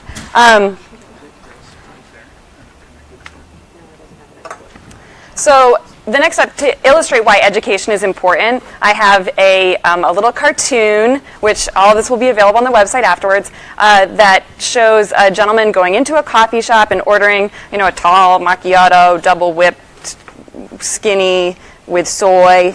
And the barista saying, okay. And then the next gentleman going up. Oh my gosh. It would have been fun, though, for me to... Explain I'm going to joke? Yeah. Everyone loves it. Explain. Joke. So our next gentleman comes up and he orders, also a long, complicated order that really just translates to a coffee with 2 sugars. And walks away saying, like, I really figured out this whole fancy coffee shop business. And... Right? It's funny. And this is to illustrate that, there is, I think, Dr. Paul mentioned this, there's the more you know, the more likely you are to get what you need.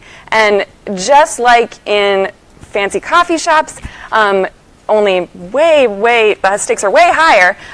In medicine, there's a language to understanding, to expressing what you need, what you're trying to get out of a visit, out of the medical healthcare system.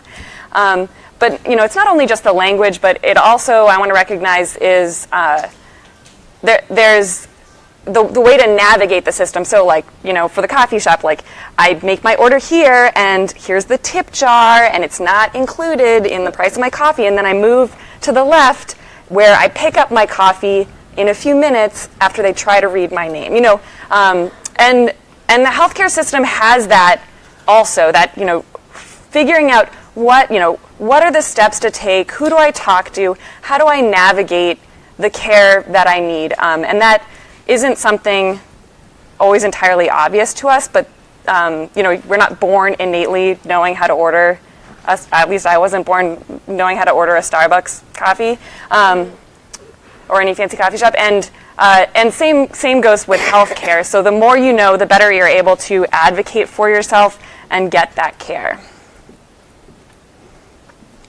So the Fibrous Dysplasia Foundation has resources to help you educate yourself and help you become better versed in that language.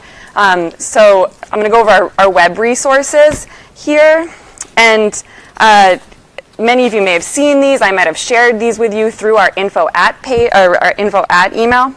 And this is all on the website under disease info. We have our recommended treatment guidelines, and I think of this as sort of, it's like a checklist. When that parent writes in and they're feeling really lost and they don't know where to start, it's comforting to have that checklist that sort of goes system by system. What are the symptoms, and what tests do you need to do, or what follow-up needs to happen in order to make sure you're on that path to care. So this is a great thing to print for yourself and keep on hand, sort of like a study guide. Then there's our frequently asked questions page, and this is answers in brief to questions like, what is FD and what is MAS, and how are those two related to each other? And this is wonderful, when you're feeling really, really overwhelmed and you need sort of a conversational explanation. This is where I turn. So oftentimes I also hear from other family members, aunts and uncles, grandparents, and having that, when you're fresh experiencing this, having that Spark Notes version, your study guide, the Spark Notes version of what's going on can be really helpful. We also have our video and podcast library, and the video and podcast library is this conference. We take the videos that we've been working so hard to create here, and we are going to archive them on the website so that you can access them. The podcast, same thing. And this is where you can hear experts speak about their knowledge. You hear it right from them. So when you're ready to go into a deeper dive, you can, instead of trying to parse it out on your own, go back in a more leisurely fashion than one weekend jam-packed and follow along with what they have to say. So when patients are writing and they're asking those more complicated questions after that medical sailing tacking, I often would link them to this video. I might know from reading through and the experience of patients are writing, and it's okay. From answering hundreds of emails, I know now that when somebody writes in, they're nervous about their optic nerve. I can say, we don't recommend decompression, and I know the language is prophylactic decompression is not advised, and I can copy and paste that into an email. It's much more powerful for me with these folks who they started to become not coffee shop pros, but coffee shop minor league. They're ready to go and hear all of that information straight from the source, and they can do that through our video podcast library. And actually, I pulled a shot from our weekend here, so this is what you'll find in a little while, maybe not immediately after the conference. All of these panelists will be kept on our website. But there's more web resources. We also have our library of published research. So our library of published research is the source material. That's all of the research that is it goes through peer review and is published so that it's, we know that it's validated. And all of our treatment guidelines and our frequently asked questions, that draws from this library of published research. If you read that frequently asked question, you think like, well, how do I know that MAS, you can fertility, you can still become pregnant, have a child. I can see it in the frequently asked question page, but where is this coming from? It's coming from that library of published research. This is great for if you wanted to print this. My doctor doesn't believe me that FD causes pain, and I can't figure out how to explain to them that this is the study or this is the test that I'd like to do. It's wonderful to be able to print these resources and bring them along to your doctor's office, so that if you're not that coffee shop pro, you can bring it from the coffee shop pros themselves, from the experts. This weekend we've gotten to hear from the leading experts in all of this, and perhaps if you have that material on hand, you can share it with them, and it will become like a positive reinforcing loop where you're learning more and the doctors that you're working with are learning more as well. We also have our newsletters, and this is important because everything, it's to us, this is happening in real time. We want things to be updated all the time. And our newsletters, it's an opportunity for us to ask for your involvement, whether that's through the registry or thinking about what programs we want to do next, or planning this conference. And then there's also highlighting other patient stories. So we find that it is really important to share the experiences of other people. And in the newsletter, we published stories of Ann Molitor, which she recently turned 101. She's an MAS patient, and getting to share her story of traveling the world and really feeling like the stories that being told that FD is growing pains back in the 40s. Like, this is it's powerful stuff to hear from other patients, and hear the bravery that they've endured. So, and then finally sharing the latest news. So that's where we're speaking with researchers, we're speaking with industry, and as fast as we can get something out to the patient community in a safe way, we try to do that. So I have this picture, which is from a past newsletter up here, and this is Deanna speaking with Natasha Appelman-Dijkstra. What was that? Dijkstra, thank you. And from the Netherlands, and this is that's that research part where she's encouraging folks to make connections, get involved, and trying to stay on the up and up for all of you. These researchers of the Netherlands connected with the wonderful Dr. Collins and Dr. Boyce here in the United States, and with their brain powers combined, they brought to life the recent study that connected or looked at the connection between cancer and MAS. And they're working diligently to make sure that this is peer-reviewed, so it's validated. We know that it's respected, and in that journal that your doctors out there will respect and understand. And while they're doing that, we're also getting in touch with them, talking with them, and figuring out how can we take that learning from that study and make it into something that, get it out to the patient community as quickly as possible, but in a way that doesn't alarm or send them off on a tailspin in a direction that isn't helpful. And that all comes together in our newsletter. So being in touch with that and reading those stories really can make a difference in your education and keep you on the up and up. So all of this, all these web resources are part one of the education. And actually, there's another secret web resource, and that secret web resource is me. Again, I'm over at info@, and I'm there to answer those emails. But really, it's not just me. I do not have a background in science or medicine, and I turn to all of the people, again, you've heard in this room, the board members, Deanna.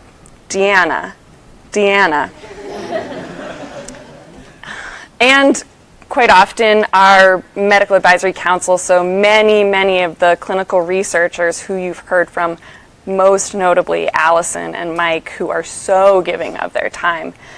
So they're asking, you're asking me questions, and I'm turning around to them, and they're answering it once with me, and I get to answer it 50 times with the 50 people who asked me that question, which is a wonderful, wonderful gift. So that's the part one of educating ourselves. And part two is the work of educating the physicians that we work with, or the healthcare providers that we see. So I'm going to return back to that original question: how can I be proactive about my care? And in my personal life, I ask this question. My husband and my number one favorite human, 10 years running, is a rare disease patient with a congenital cardiac condition. And so we go through, in our own lives, the same struggles of, being frustrated that there aren't enough answers, and the frustration of, the few answers that there are across the country, traveling there to get to that, or the office visits where, or emergency room visits where you're the expert, and the doctor's trying to answer question ABC when you're like, but the real problem is 1, 2, 3 over here. And that's really frustrating, and it can become sort of a negative loop where we become frustrated with the care providers, they become frustrated with us. And so again, we're trying to the more that we know, the more we are able to get what we want. We're trying to educate ourselves, and the more we educate ourselves, we hope to elevate the conversation with our friends and family, with our healthcare providers, so that it becomes a positive feedback loop. And we at the foundation support that by trying to provide as many healthcare providers that are knowledgeable and experienced with FD as we can. So that's the physician database. And I pulled up here a picture of our physician database as it stands right now. That resource is a list of all the doctors that have been recommended to us by patients and then reviewed by our medical advisory council, so that they say, like, yes, this person, has a medical degree, we see that they've studied things that are relevant to fibrous dysplasia, and we think that this would be a good place to start. Then, on this resource, you can go and you can you can geolocate doctors, so look at this Google Maps, or in the advanced search, you can put in your state. You can also search by specialty, so if you're looking for an ophthalmologist or if you're looking for an orthopedic surgeon, you can look for that. And as you can see, we recently actually doubled the size of our physician database, and yet it's not enough. There's big swaths of the country that we still have no one to recommend somebody to. And even in the places where, Salt Lake City over there, poor Salt Lake, a red dot, so that's perfect. And yet, there's only one in the state, Salt Lake City, and that's not enough. Oh my gosh, 1 minute? So I can guide you on steps you might take to help find a physician that could help you. So first, look locally. So, that's the physician database, and also reaching out to me. There's times when there might not be somebody in the physician database, but I might have gotten a recommendation from a patient, so it hasn't been reviewed by the Medical Advisory Council, but hey, at least, somebody's said this is a good person to start with. And then, should that not work out for you, you can also use other providers' networks. So that means calling or emailing and the physicians that we do have in that database and asking them who else works in FDMAS. So they're traveling to professional conventions and talking with other doctors, and they may know of somebody like, if you're in downstate Illinois and there's a doctor up in Chicago, reaching out to them and seeing, do they know anybody who's in your area? And then finally, seeking major centers for care, so seeking out bigger cities, teaching hospitals, and centers for research.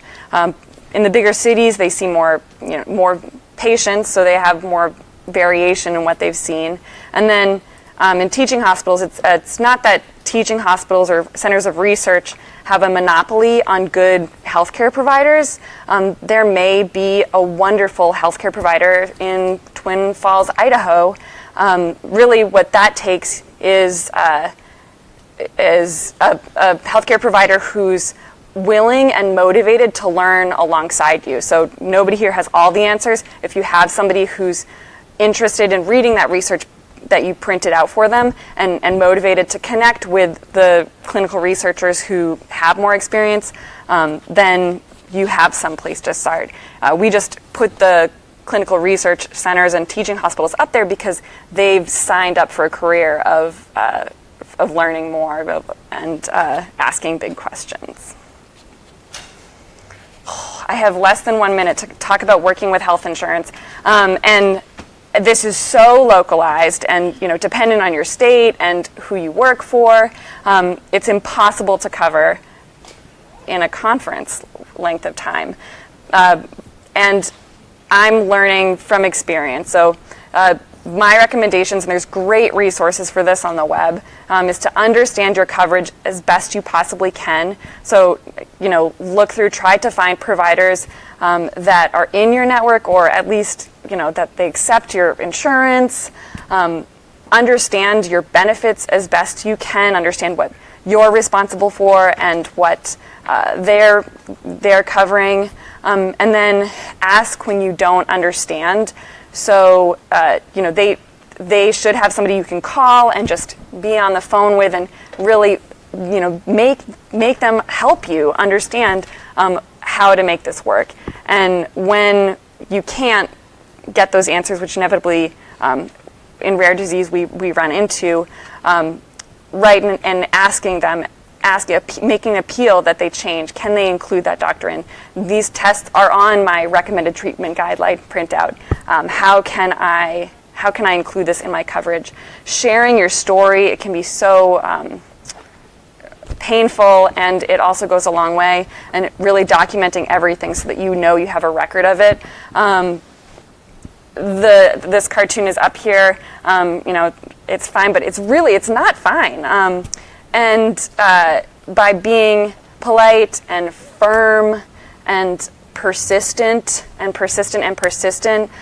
talked a lot about moms here, and I think an upset mom can move bigger things than I think any other population. My ace is still my husband's mom. I'm gonna let his mom know if he doesn't, because sometimes I think patients don't want to seek answers because it's painful and hard, and you don't want to hear the answers sometimes. But get that mom involved, and you can push forward. And then finally, reaching out, getting involved. Again, the more you know, the more you immerse yourself in this community, which is hopefully a source of support and understanding. And patients really, you can and should drive the progress forward of what you want, what is important to you. And by being involved, you can really make sure that that's happening. And then connecting with us, you can find us on Facebook and on our website. And then also I really want to make sure you know the private Facebook group, and FD Warriors is there. That's a wonderful way to get connected with other people, and that we, Deanna and I, and all of the folks I mentioned are here to help you as much as we possibly can so that you can navigate the best care possible and access these resources. Up there, I think I spelled the email right last night at 1 a.m.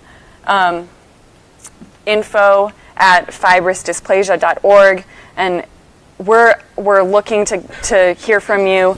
Please do reach out. I have no more time left, but I'll share one more story. I sent out the newsletter, and I heard back a reply from a young boy, 12 years old, who said, I hope you find a cure for this quick because my life, all capital letters, sucks. Like 10 U's. And I don't think he thought that anybody, he just replied to an email blast. And I wrote back to him and said, thanks for reading our email. We also agree that FDMAS is 0% fun. This is terrible, and that's why we want to find a cure really, really badly. And he was shocked that oh my gosh, is this just a really smart robot, or how did you know my name? And so I exchanged a few emails with him, and I got to share some of these resources, but also say, FD patients are, they work in entertainment, they're surgeons, they've written books, they travel the world, here's a story about a guy and how MAS connected him with his girlfriend. You could have a girlfriend one day, you're gonna have a girlfriend one day. And really, that's what I think drives us forward is helping patients and hopefully making a difference as they try to have the best quality of life possible. That's everything.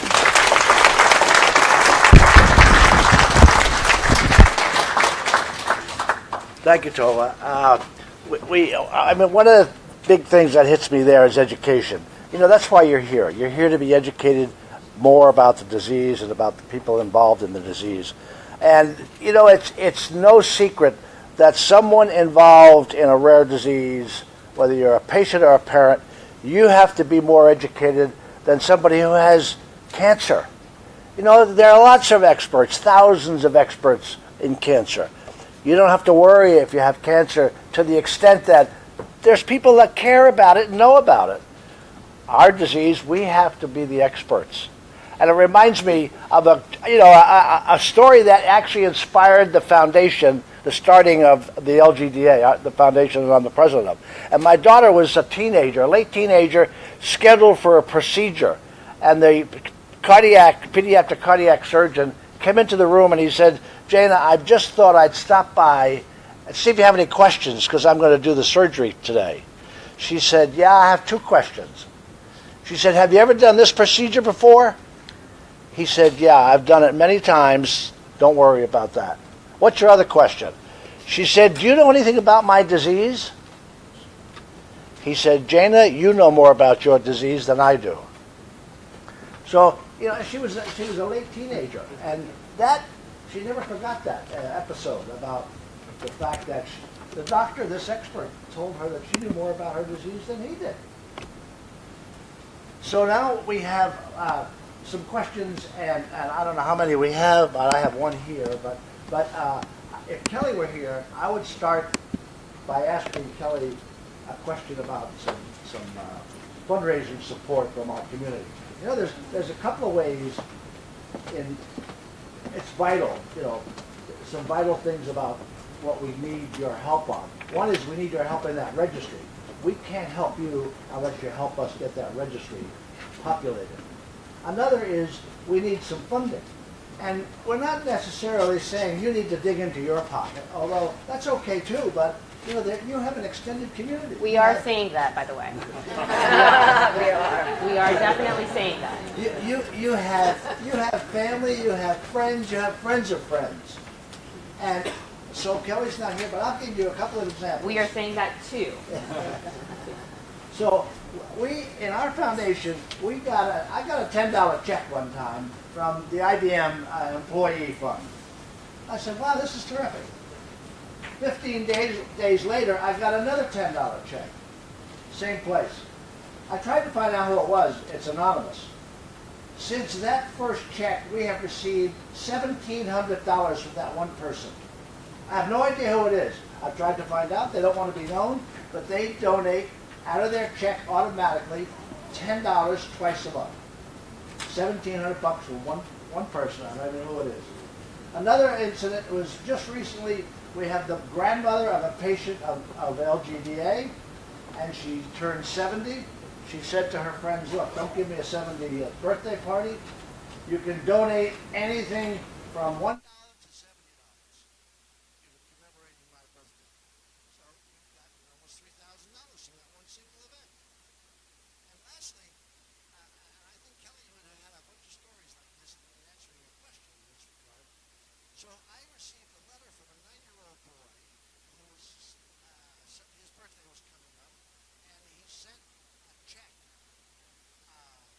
for about $800, and he said, Dear Mr. LGGA, he said, I had a birthday, and I told people I didn't want anything for my birthday. I wanted them to give me a check for the LGDA.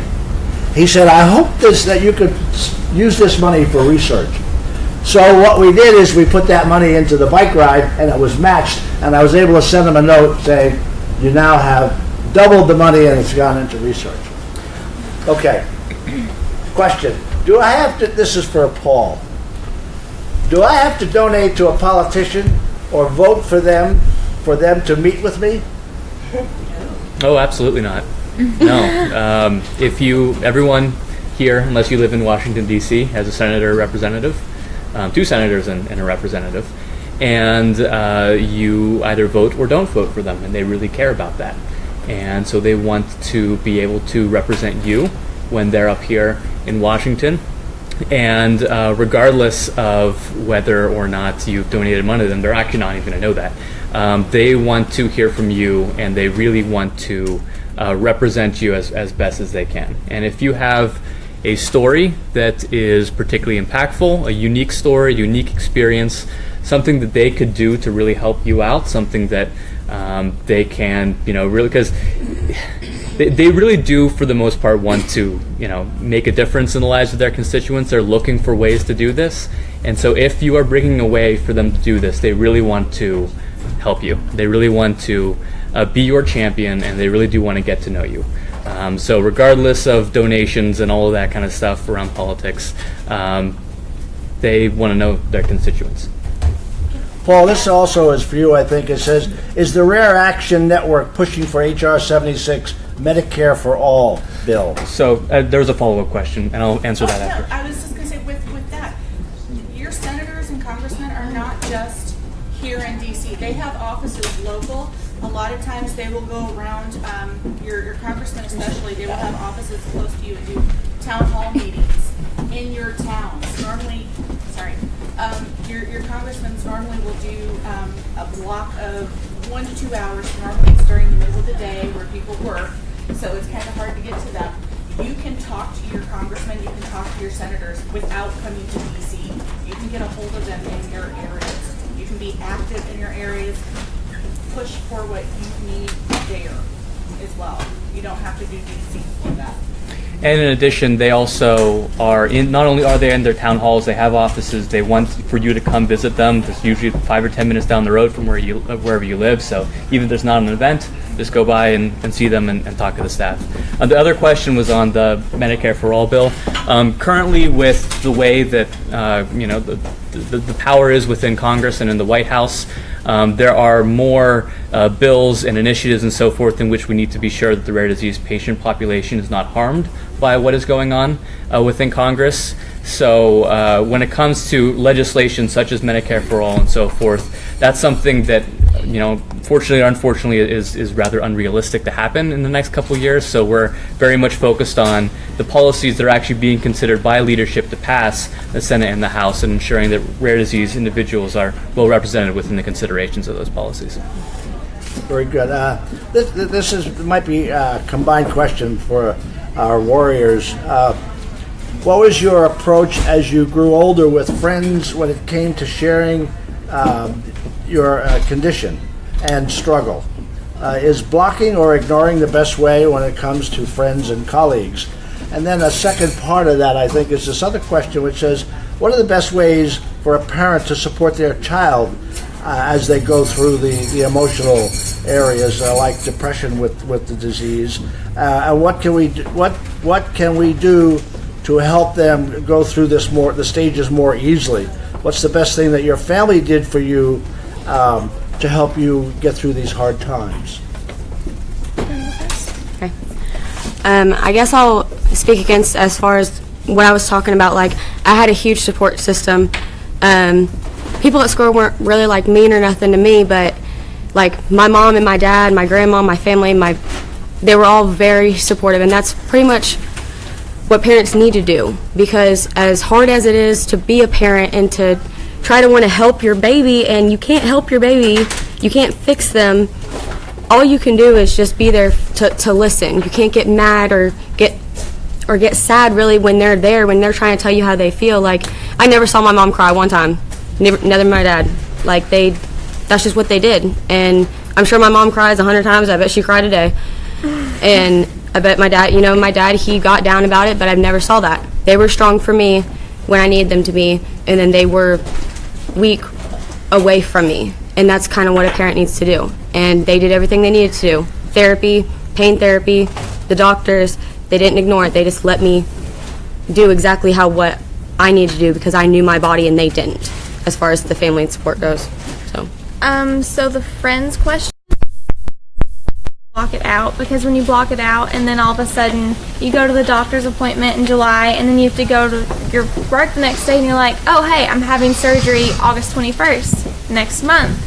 And then you have to explain it all, and then it gets overwhelming, and then they don't believe you because they had watched you do what you had to do.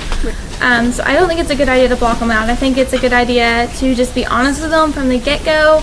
And if I am not a very emotional person, as Lauren has told me many times, so when I say to cut them off. That is what I do. If they don't believe me, I don't want to be involved with you. And I'm not emotional. I've been told I'm a robot when it comes to that. But yeah, if you just have to be honest. Don't block it out, because in the long run, it's going to hurt you emotionally more. In my opinion, it hurt worse to lose my best friend because she didn't believe me, because I didn't tell her before I had to have the surgery. So I say don't block it out. Yeah, as far as my experience, when I was diagnosed, I was very young, and I had just moved to a new school, so nobody really knew me anyways. And then I had to have major surgery, and yeah, kids, when you're little and you have a rare disease and you tell another child that you have this condition, obviously it's a condition no one's ever heard of, they might not believe you. In my own experience, I had some friends that were more fake than my truer friends, and I would say maybe in high school, that's when I had more support as far as the friends go. And as far as family and support, yeah, just from my experience, being there for them, listening to them when they say that they're in pain, just being there for them. That alone is, like I had said in my speech, my mom has been there for every surgery, never left my side, was always there, and that support got me through my surgeries and my procedures, and yeah. Very good. Well, we thank the panel.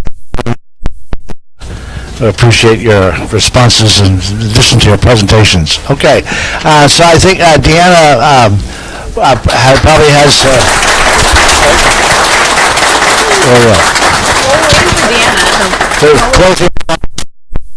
Deanna, can I? Yeah. Can I ask, if you have FD or MIS, can we meet for a group picture before everybody leaves? We're big picture people. Yeah. Sorry. For those of you here waiting for consults, we do have folks here, Samantha and myself, to help you if you have questions about the registry specifically. We'll be here. So if you're waiting around, looking for something to do, you can do that. We also have an activity where we want to send handwritten letters to folks who have signed up in the registry, maybe and started on their surveys. So if you'd like to write a note to another FD warrior, you won't see their contact information, they'll never see yours. We're going to mail it separately afterwards. We have materials for that and sample letters available as well. And Deanna is ready, so.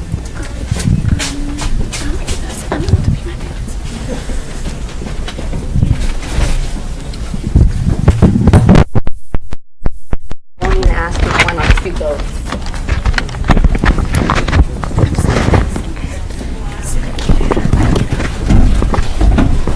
Well, thank you so much, everyone, for joining us today in person and everyone who joined us digitally. Unfortunately, we have to. I think we could talk about these issues for days or even weeks.